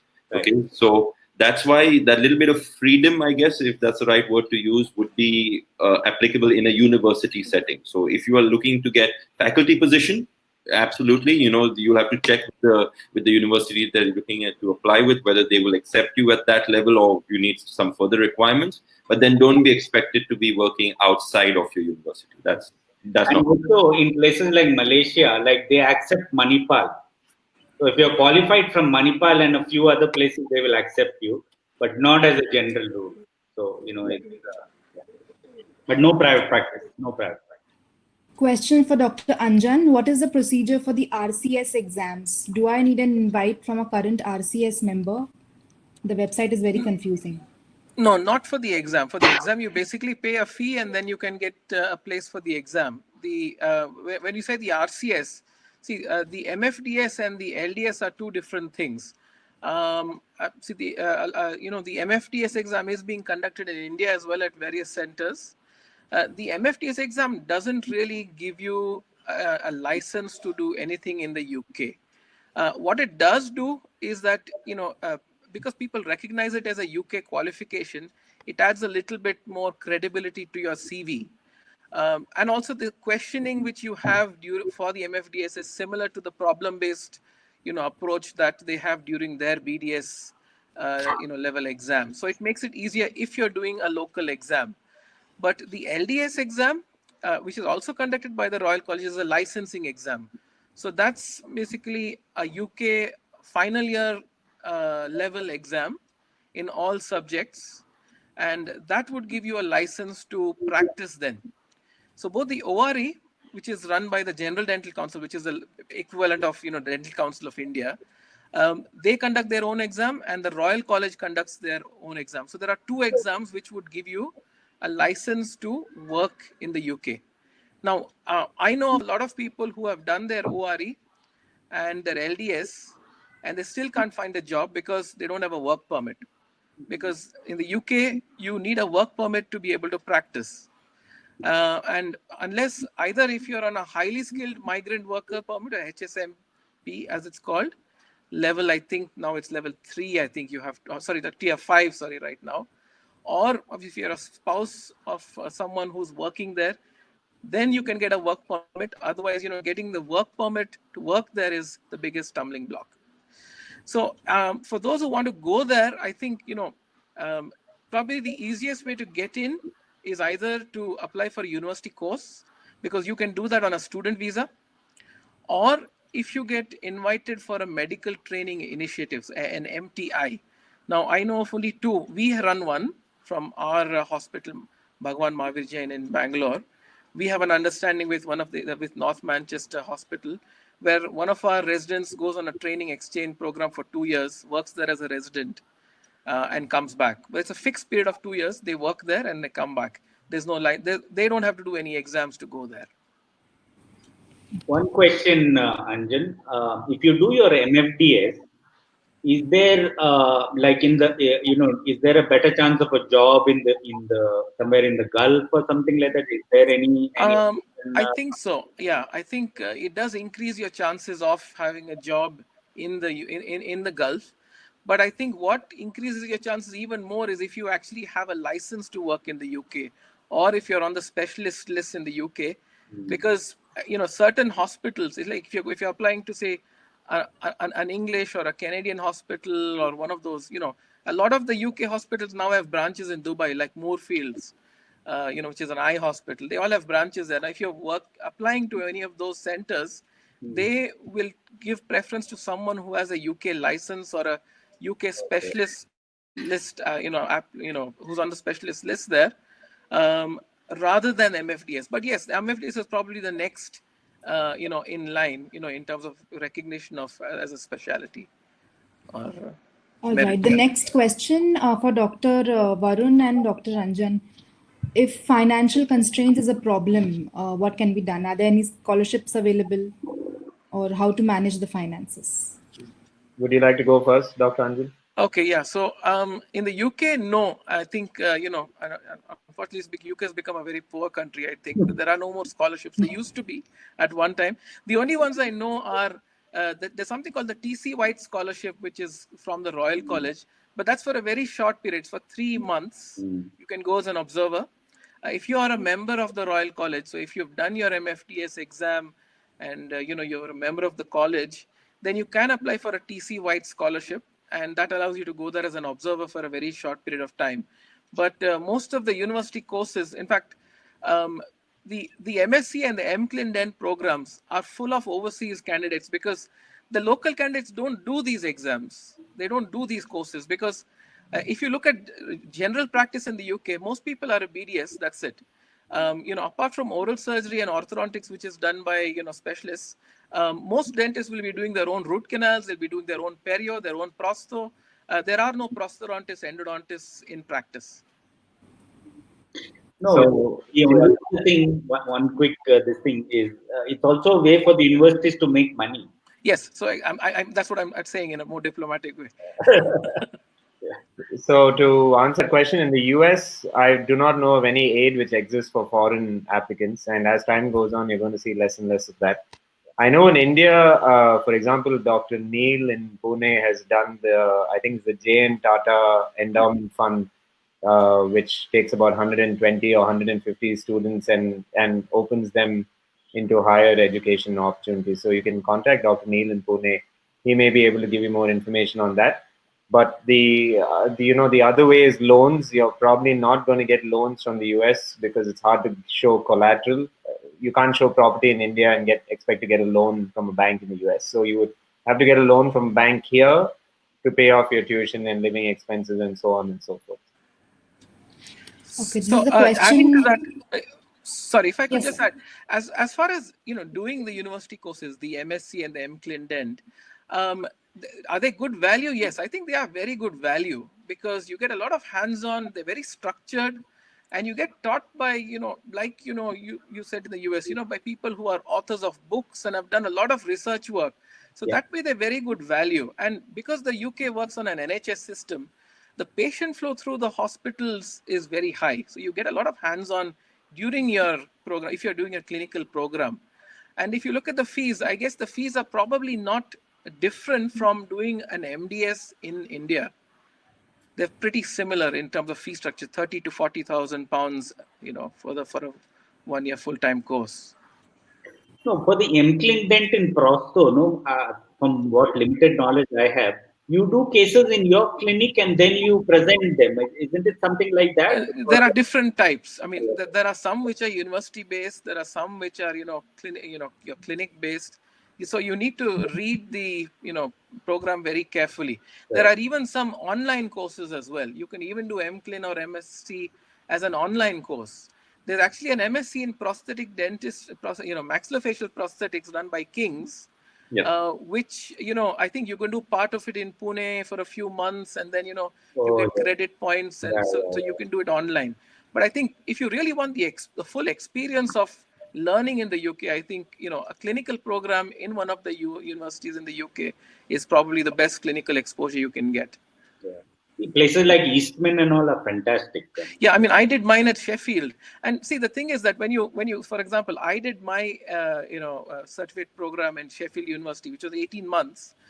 But when you're there, you can always widen your horizons. So, for example, although mine was an implant course, I would go in and see some of the oral surgeons doing nerve repairs. There was a particular consultant who specialized in nerve injuries, and I would go and see him on the nerve injury clinics, see him doing nerve repairs of lingual nerves. I went on the facial pain clinics and attended them. So, when you're there, it becomes a little easier to go and, do other things while you're there. I don't know how it is in the US, whether it's more restrictive, but the UK is fairly easy that way. Once you're actually in the program, then you can always attend, other things and gain, experience in other areas which might be of your interest within the same hospital. When I was there, it was, they were not very, this thing of us wandering around departments. So, Yeah. In the UK, see, because once you have your temporary registration fixes you to a particular hospital. It gives you a license to work in a particular hospital. What you actually do in the hospital, it can be in any department. It doesn't really define your role there. So I think that's where it's a little easier. All right, you have the next question by Dr. Swati. Is it better to do a PG abroad and practice there, or to practice in India after a course abroad? Also, do you find it difficult to, after getting trained there, coming back to India and working, is it difficult? very difficult in the beginning, especially when I came back. I came back in 1997. Every day I used to cry because there I had seen stuff like triad and this, and I was used to so many things which I didn't have here. But it's much easier now. Now we get everything here. Yeah, I didn't find too much of a transition because the clinic was already up to date. My private practice was already up to date with stuff which we were doing in the US. So Varun, you have a state-of-the-art clinic. Right. So I can only tell you my experience, right? So, that I was not finding it too difficult to do the transition. I'd say the work ethic and the understanding of the employees may be a bigger challenge over here than materials anymore. Yeah, I think I think it's a mental framework. I mean, if you've decided that you're going to come back, there are certain things that you can change. For example, you can if you're working in India, you can still treat patients the way you would in the UK. For example, how you approach the treatment plan, how you explain things, how more careful you are, or get them more comfortable, etc., like that. I mean, if you apart from that, things like if you start coming back and complain about the roads and the fact that there's power cuts, I don't think there's much that you can do about those things. Those are things that you have to accept and get on with it. Yeah. Oh, see, there are a lot of good things. To tell you frankly, I don't know about the others, but I certainly felt a lot of racial, problem when I was there. I mean, from not the educated people, not the university crowd, but the checkout clerks in the supermarkets, and generally, when a cop stops you on the road, and you always feel that you don't belong in that place. So that I always felt, yeah, I mean, there is always good and bad. I mean, the kind of education I got was phenomenal. So, yeah. Jacob, I have to disagree with you here because I never felt that at all. I had a lot. Maybe it was a different time also. Maybe. So as the years go by, and especially New York was not. It's too much of a melting pot. So California was always a very.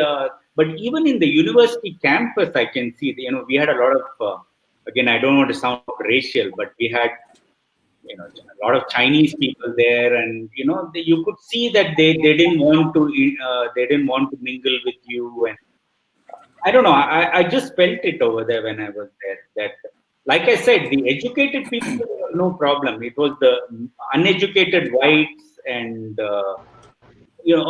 some people out there, I did feel it. Even in the dental school for some time, I had to really prove myself.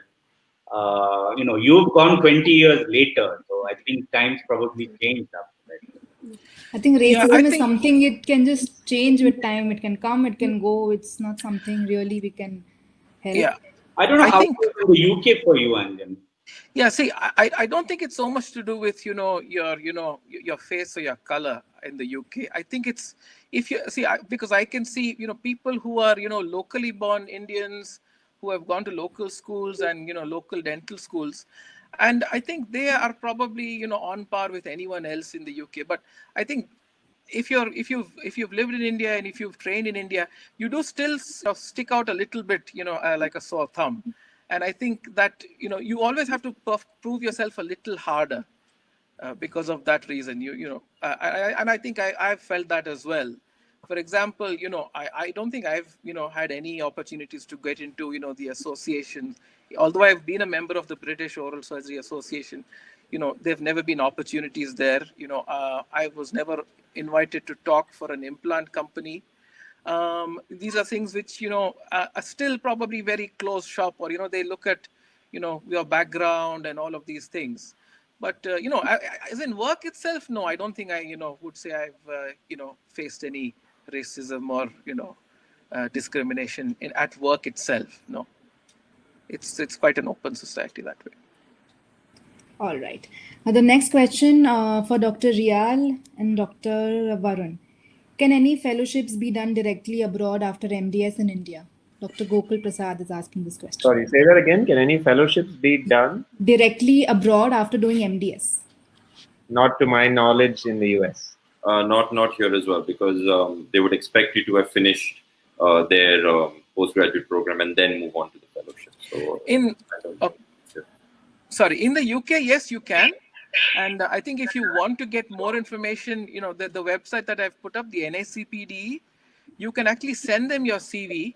The staff there will actually look at your CV and recommend to you a list of what courses might be available, both short courses as well as long courses, as a postgraduate. They will want you to send your final year, your syllabus, things like your mark sheets, maybe some references. But they are available in the UK. And are there any age limits for this, sir? No, there are no age limits. Okay. Question by Dr. Shweta Jain. This is a silly question, but I am a Jain vegetarian. Is getting vegetarian food a problem abroad? Nope. Where Who wants abroad? to answer this? Where? All of you can answer it Depends because on where. food is No, in the important. UK, it's not a problem. There are lots of Jains, and there's even Jain temples if you really miss them. So I don't think that's a problem. Yeah, Yeah, even I in the think US, food is it's not a not problem in too the much UK. of an issue. Vegetarian Bangkok, food it is may quite be a easily available. problem. Huh? Yeah, Yeah, okay. In Bangkok, it might be a little bit of an issue to be if you're a hardcore vegetarian, especially Jain, because I know that comes with its own complications. But yeah, it's not. If you're good at cooking your own food, you're going to be You have absolutely to fine. cook your own food, Yeah. yes. Ask her to get ready to eat bun and vegetables. Okay. and tofu. Yeah. Tofu and tofu. All right. What about Dr. Rajat is asking, what about clinical biotech research in UK or US? Yeah, so research, I think, at least in the UK, there are a lot of opportunities because that's a field which not a lot of people get into. And I think that probably it's one of those fields which hasn't been tapped sufficiently. But you need to have some sort of work experience in that field before you apply. It's like anything anywhere in the world. When you apply for a job or a course, they will look at your work experience. So I think you need to first get some work experience in India in the research field, and then I think there are opportunities. There is a lot of research work going on in the UK universities, and they are inviting people to join because they don't have enough people there. That's a field which you can look into. The other field is dental technology as well. As I said, I worked as a dental technician for 3 months when I first went to UK, and again, dental technicians training is one of the areas which, I mean, in fact, the place where I used to work, the dentist who used to run the lab, the lab was run by a dentist because he couldn't clear his license exam. He then did a technician course and worked as a technician for about 5 years before then applying, for the LDS. So, I don't think there's any shame in being a dental technician, and they're very, very talented people. Okay. A very relevant question. Given COVID scenario, when should we start applying? Dr. Jacob, what do you think? I don't think anywhere, any program director, anywhere in the world, any dental council in the world has any idea what is happening right now. I don't even know how many dental schools are functioning. Varun, are there any dental schools in the US which are functioning right now? They're all doing remote learning, Okay. and they're not seeing patients. And actually, I have a very good answer to this question. The question is, when should you apply, right? When should you Because start? of COVID. As soon as applications open, you should apply. That's it. There's no further In discussion. fact, you might have a better chance of getting into a program now because maybe lesser people will apply for the program. Apply. Yeah, but be prepared for the fact that India might have its pandemic not under control. You have now got into the program, and now borders are closed. The US is saying that we are not going to, or UK is saying that we're not going to allow people to come from India because you guys have your COVID situation out of control. There are a lot of uncertainties, but very simply put, when is the right time to apply? As soon as it opens. And actually, right now it's the reverse. In fact, India should stop US. I mean, obviously, their flights are not flying in right now. So I mean, for Dr. Varun, you spoke about remote learning. So yes, many online fellowships are available now. So are they good? Are they worth it? Are they enough? How do you Depends on choose? who's conducting it, depends on the piece of paper that you get at the end of it, depends on how long the course is for, depends on if it's company driven or not company driven, and if it's a educationally oriented program or they're just trying to sell you a kit of some sort.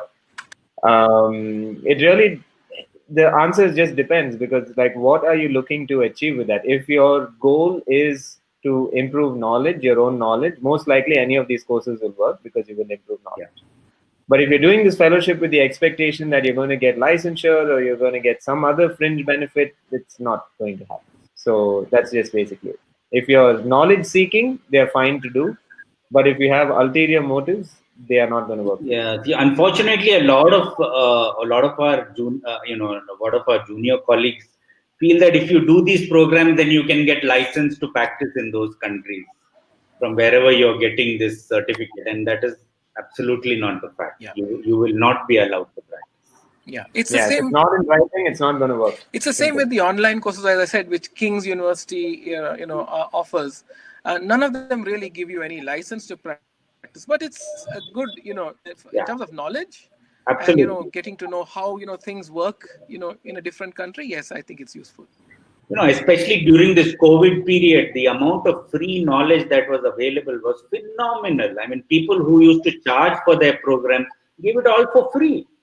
So the amount of knowledge that was available was phenomenal. But yeah, it was knowledge. That's it. Dr. Lavanya is asking, can you please suggest some online courses which are certified? Any online course that Certified by who? I know. So if I have my own institute, I can say this is my certified course. It's certified by me. So when you say show me an online course which is certified, it really depends on whose certification are you looking for. No, I what does think she like want to King's College, learn? if you're looking at King's College, then it's a King's College certified course. So you can do that. No, what does she But want to learn? What subject is she looking for? yeah. depends on your interest also. I think okay, so I think really a good answer for this is maybe Dental XP, right? Dental XP is the platform. It has a lot of CE courses. They actually give you CE credits. How that CE credits applies to requirements in India, I don't know, but you will get the knowledge. You will have to pay some membership. I think it's like I don't know, $300-400 a year or something. $300, yeah. Yeah, and I think for the amount of content available on Dental XP or Guide Dental, I think that's pretty good. Yeah. I've signed up for a rubber dam course. It costs $90. So with COVID, I think rubber dam is an important tool. So this is like basic and advanced use of rubber dam. This is by a guy named some guy. Just message me, I'll figure it out. Dental XP, yes, and like if she's interested in implantology, then the Maxi course is very, very good. Right, but also we have to look at the fact that because it's COVID, you may not get hands-on experience, and you may have to just have your didactics. The AID Maxi course is something which I've always recommended for a very long time, but it's a little bit hard to recommend now when they don't know when they're going to start again with patient hands-on experience, which was like a big win for the Maxi course previously, but now we don't. Yeah, without the patient, there's no point. There has to be the patient interaction, definitely. So giving a UK perspective on that, there is a website called Dental Juice. Actually, I have not put it up in the group, in that handout. Sorry about that. I didn't think of it at that time. But it's called Dental Juice. And for £70 a year, you have a whole list of courses that you can do. Things like, radiology regulations in the UK, cross-infection control, all of these things, they have, little mini courses on them. Yeah. And they're all online, and I think that's a good resource if you are looking at going to the UK or doing any of those exams. It's very, very useful. Okay, question by Dr. Athira. I am an intern. In this COVID situation, is it better to do MDS in India and not go abroad? What is your view on this? Dr. Jacob, what do you think? Situation, Dr. Varun? Yeah, Dr. Jacob, please. That's a very tough question. You see, the problem again in India is when will you get to treat patients? Yeah. You can't do an MDS program in a clinical field and not do patients. It just doesn't make any sense to me. So I think 2020 has to be just written off. There should be no 2020 batch at all. Because no clinical field you can do without that. Again, like I said, if you can go abroad, great. I mean that again in the US also there not every US university is good. You have to choose your universities likewise. Absolutely, yeah. Just because it is in the US, it doesn't mean that it's good. No, it depends on the program director. It depends on so many things. And a lot of the questions which are being asked is basically open Google, find the university of your choice, look at the requirements. You see, you have to do your homework. Nobody can spoon feed it to you. It's as simple as that. Yeah, I think, and one word of advice probably for people who are looking to go abroad, I think is nothing like actually going and visiting the place yourself first. Exactly. And when I say visit, I don't mean a guided tour.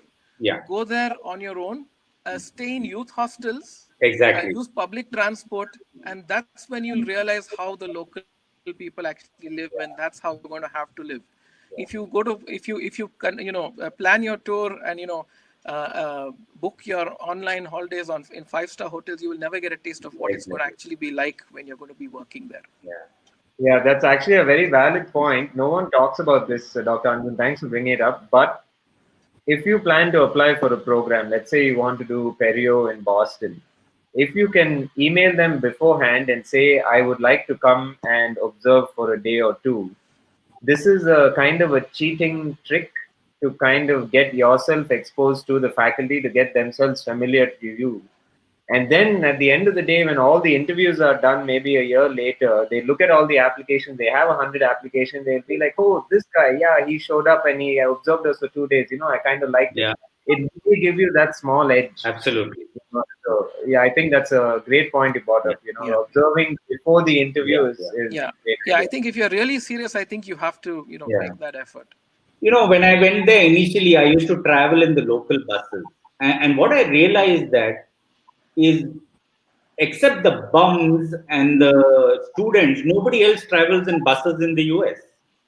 But you will only learn about those things if you do it when you go there, because you are trying to save money. So you need to know what is the reality over there when you go. Yeah. And if you see, like, if you're living in New York, you probably wouldn't take the bus. You'd be walking around most of it or taking the subway. Right. And you may see that as an advantage over California, where you most likely will need to own a car or take the public transport. But then your rent is probably going to be much higher in New York. So everything kind of balances itself out. Your rent may be super cheap in like the state of Wisconsin, but then you may be traveling a lot of miles to get to wherever you want to go, and so your gas expenses may compensate for that. So, and the living expenses are extremely high in the US. Just you if you're not earning, eating something is like you think 10 times before you do that. I think they're even higher in the UK. They're higher in the UK. Yeah, that's true. That's true. So that's why actually Southeast Asia or in Thailand was quite economical, Bangkok is quite economical. Like food in terms of, and great food. I mean, amazing food. Even the lodging, boarding is very good, and it's very clean. So the amount you pay. So it's actually you can eat off the street in Bangkok. It's amazing. It's absolutely fun. Yeah. I think it's the same in Malaysia as well. Yes. Yeah. In the last 5 minutes, we'll be taking in quick rapid fire questions. What is the minimum work experience needed after BDS for UK? I think 1 year. They for will US? want at least 1 year of. For US, Dr. Varun? Minimum work experience needed after BDS. There's no such thing. No one's ever given that kind of requirement that you have to have work experience in India. That doesn't happen with the US. Okay, Dr. Reiyal? They ask for 1 year at least. 1 year. Okay. Dr. Sonali's question: how good are postdoctoral programs like AEGD or GPR for getting a license to practice in US? Dr. Jacob? Yeah, so in New York, you have to do an AEGD. They call it an AEGD. It can also be this advanced placement, what I spoke about. You may have to do an AEGD for a year before you get the New York State license. It just varies state by state. How good are they? They're all probably very good programs. Yeah, nothing wrong. I think AEGD is good, but they're mainly given to locals. They're usually done by locals, or people have come from Canada, they want to do an AEGD, that kind of stuff. Very difficult to get into. Yeah, look at your licensure requirements if you're going to move there. Don't look at the program. Look at what you need to achieve your license. Research opportunities in US and UK for oral medicine and radiology and oral pathology. Oral medicine, I would say you need to have some publications, high impact publications, in good journals. You have to have some sort of a research project. But yes, they are available. For the US also, you can get into research, but I'm really not the best person to answer this. I'm more clinically oriented, so I really couldn't give you more details. I have no idea about. Okay, describe in one line what is different about PG in India and PG abroad. Dr. Reiyal.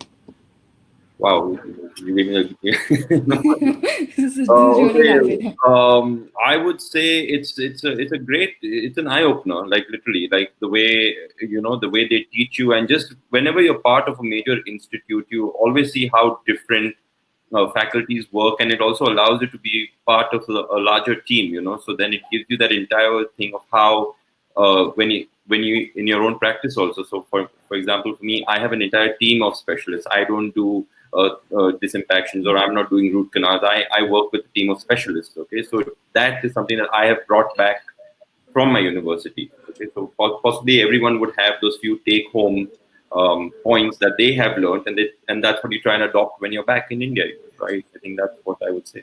Sorry, it's not one. Dr. Jacob, Dr. Jacob, one line. For me, it was the concept of treatment planning, and that was never taught to me when I was a undergrad or a postgrad, and how much how much of emphasis they give on treatment planning and tumor boards and things like that, where you have discussions, a lot of discussions that take place. So, treatment planning. Dr. Anjan? So in the UK, I think it's more problem-based learning, and there's a more multidisciplinary approach. There's no shame in saying, oh, I don't know what to do about this. I would refer you to someone, or I will discuss it with someone else. Well, I think in India, we feel very reluctant to say, oh, we don't have the knowledge or the skills to do that. Most senior people, I think, have that little complex about it. We are the seniors now, Anjan. Well, yeah. Dr. Varun? I would say it's the quality of interaction with the faculty. I think the fact that the faculty become your friends, you end up learning a lot more from them. I can take my phone now and fire up Facebook or WhatsApp and chat with faculty from like 8 years ago, and it's like just like talking to a friend. So I think those bonds are a little bit harder to establish in India because of the hierarchy system, where you are the HOD and you are the big boss and should not have that communication. Of course, it's changing. It's a lot better. With people like Jacob, that's definitely not going to be an issue. But you know how things are in many colleges. Yeah, I know. But see, people like me and Anjan and a lot of like-minded people are changing that. Right. No.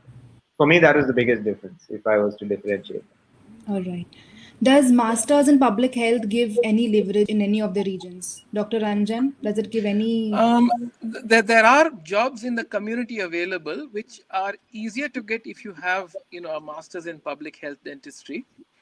Again, you still have to do certain exams, but they will look at you more favorably for jobs in community dentistry, because these are jobs which not a lot of people want to do.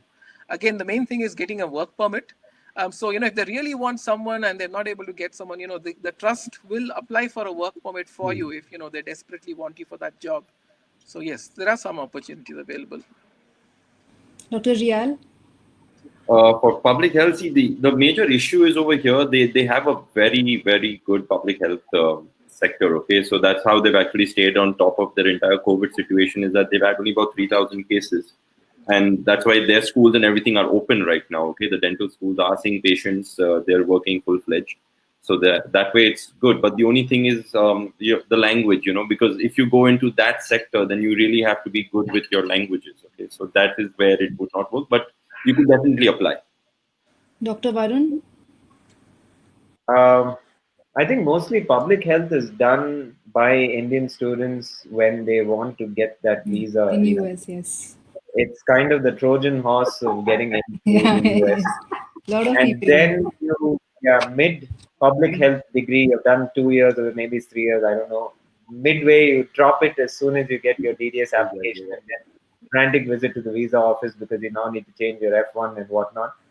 So that's how public health has been looked at. Now with COVID and everything, I think if you've gotten on a public health degree, maybe better to keep that public health degree and keep your career in public health rather than get into dentistry. Unless you want to look like a spaceman every day for work. Exactly. Okay. Is it necessary to consider any women's safety point of view when you have to choose a place? Depends on where, right? Again. So in UK, did you feel any of your female colleagues? No, I think, I think, incidents happen anywhere, Yeah. but I wouldn't say that it's a particularly unsafe place for women, no. I think all countries this applies. Yeah. You need to be smart. You need to know that it's a bad idea to walk down a dark alley alone, whether you're a man or a woman. Yeah. And you need to be aware of your surroundings. I faced that. I was surrounded by 3 black guys. Oh. They took all my money. And but yes, I mean, if you're drunk and it's 11 o'clock at night walking down a dark road in the UK, it can be unsafe for women. Yes. Only if you're drunk. Yes, usually if you're drunk. Especially if you're drunk. Dr. Reiyal, did you think? No, I think, Thailand, most of their populace are female, so for them, if you're a woman over there, you're absolutely safe. But yeah, then again, your rules apply. But Bangkok being the metropolis it was, and it was very, very safe. Like you could go out at night also and not have major issues. But of course, if you are in your, you have your problem zones, and if you want to wander around over there, yeah, you are. If you are going out to look for trouble, you're going to get it. Maybe comparatively, Thailand is unsafe for men. Is that true? In Bangkok, what I found Open your eyes for sure. Most of the people working in the shops and everything were all female. All women. There were no guys there. I was wondering where the guys were. So, yeah. Okay. Nupur, I think there was a question, about OMFS opportunities in the UK. Can I just take that? Yes. Yes, sure. Being an vaccination. So anyone who wants to apply for OMFS in the UK, what you have to remember is OMFS in the UK is a medical specialty, not a dental specialty. If you're going there expecting to do cancer and reconstructive work or orthodontic surgery, you are going to have to do a medical degree. And that was one of the reasons why I came back, because I hadn't done a medical degree because it was too long, it was too expensive. And, I can practice that here in India, but I wouldn't be able to in the UK. In the UK, I'm an oral surgeon. I can take out wisdom teeth. I can drain abscesses, and place implants, but that's about it. I'm an oral surgeon, not an oral and maxillofacial surgeon. So there's a clear distinction between the two. So it depends what you want to do. And if you are planning to do that, go early. I mean, that was one of the issues that I had, that when I applied for medicine, I was already 30. Because I had done my post-graduation, spent a few years doing residencies and things like that. So if you are, because it's a long training, it's 14 years. If you start at 30, you're going to be 45 by the time you finish your training, which is not a great time to start a career. So if it's something that you really want, it can be done, but you need to start planning early. All right. We have the last 2 questions coming up. Till then, I request the audience to please check the file and offer tab for takeaway and download it from there. For those who can't download it, will be available on the DentalReach Facebook group, so you can access it there. All right. Are those agencies good or safe, and should we self-apply? Are those agencies good, or should we self-apply? Which agency do you recommend? I guess they're talking about those career guidance agencies which take care of your visa requirement and your academic requirement and things like that. No experience really, so I don't know. I couldn't comment really. Dr. Varun? I have no idea. Sorry. No idea. I mean, like agencies that do your application for. I mean, if you get favorable reviews and if someone's recommended them to you and they have not had a problem with it, then you probably spend a little bit more because they have to put food on their table. So, but if it helps make the process any easier, yeah, but the process is going to be tough. It's not a cakewalk. It's a lot of paperwork. I think wherever you're applying, it's a lot of paperwork, but the agency may do a little bit of hand-holding for the visa process. I've really not spoken about the visa process because that information is available to any agency. It's not really dental related too much. But yeah, they may help you with the visa process, but don't expect them to coach you on the NBD exam. Right. There's one question, Nupur, on how it is to work in the military. I think that is an interesting question, actually. Yes. And I think it's a good option, actually.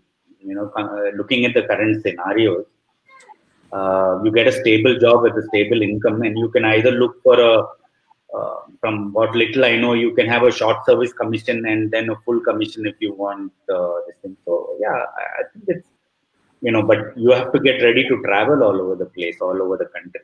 So I don't know too much about it, but I think it's a good option. Okay, the last question. What is your view on CDE short courses? Are they enough? How do we select a good CDE course? I think as a top up, I think they're good Yeah. after you've developed a certain number of skills. But so in fact, I tell my postgraduates as well, when they come in to do MDS, that I would prefer them to have spent 2 or 3 years working in practice before they start their postgraduate education, because then they learn the realities of how practice is. Those I think who always come after their BDS and join MDS, I find that they are really they don't just don't have any practical skills. They don't live in the real world, Right. and suddenly they come out after their MDS and they're still no different from freshly passed out BDS students. So I think working in practice for a few years before deciding, I think at least a minimum of a year, I think, before you decide what you want to do, I think is very important. I personally feel it should be mandated by the government that you must have some practical experience outside before you actually are out to write your NEET or whatever. We are always in a hurry. Finish BDS, then write NEET, get inside, do your MDS, and then you don't know what to do. So I think 1 or 2 years of good practical experience before you are allowed to write your NEET exam or look at any of these. Then you have a much better idea of what kind of specialty you want to do. Okay, one last piece of advice that you would want to give people who want to study abroad. Dr. Jacob, we'll start with you. Um, it's a long road. It's tough. It's not easy. But if you get the right program, it's extremely gratifying. And you will learn a hell of a lot. But they will make you work like a donkey. Okay? So it's extremely gratifying provided you get the right course. Dr. Anjan? Yeah, so similar. I think there's nothing that comes without hard work. Just because you're in the UK doesn't mean that you're going to be successful. I know people who've gone there, have had bad references, and have been sent back after a year because they just can't find another job. So there's no replacement for hard work. Just getting there is not, that's only half the journey. You need to be enterprising. You need to be hardworking. Opportunities sometimes come up and they pass you by because you don't identify them. You decide that something isn't for you, and then you sometimes repent about it later on. So pick up whatever opportunities you can, but there's no substitute for hard work. Dr. Varun? Take home message: decide where you want to be. I think that's the most important. If I think there are equally gifted clinicians who have never been abroad and who have just kept abreast with CD programs, and they've done absolutely amazing. There's no requirement to actually go abroad to reach a high level of dentistry that you want to practice. If you feel that you're going to stay in India and that's going to be your final destination, then do a short-term program or do a master's and come back. And if you want to move, then do the entire thing. You have to go the whole 9 yards, and really that's the end of it. And there is really no harm in learning, even if it's for a 1 hour course or for a 1 day course or for a 1 year course or whatever it is. Look at that course as a way to enhance your knowledge, and you will not go wrong. It's just simple as that. Dr. Reiyal? Yeah, so Dr. Varun said very well, and I agree with that. And most of what everyone said is that if you are applying abroad, you should have a very certain sense of clarity of what you want to do. And having this amount of work experience or doing some CDE courses before will really clear your own path as to this is what you want to pursue in the future. So you really need to be sure, because once you're there, you're in it, you're stuck. And then no one likes to be stuck in a place which, first of all, you're already in another country. And on top of that, you're not enjoying what you're doing. And that's one of the worst places you'd want to be. So if you're absolutely sure of what you're doing, absolutely go for it. But that being said, just being here, as Dr. Varun also mentioned, there are just some BDSs who are doing fantastic work, and they're upcoming. The trends in dentistry are changing so fast. And if you are just keeping abreast of it with your CDE courses, you will do absolutely fine. But that pursuit of knowledge should be there. And you'll be absolutely fine. Just love what you do. That's it. Just love what you do. Okay, thank you. Thank you so much, Arya Doctors, for your precious time and this very enlightening session. I'm sure the audience had a lot to take away from you. A big thank you to the audience also. They've been very interactive. And we go off air now. Wish you all a very lovely day. Thank you. Thank you. Okay. Best of luck to all of you. Best of luck to everybody.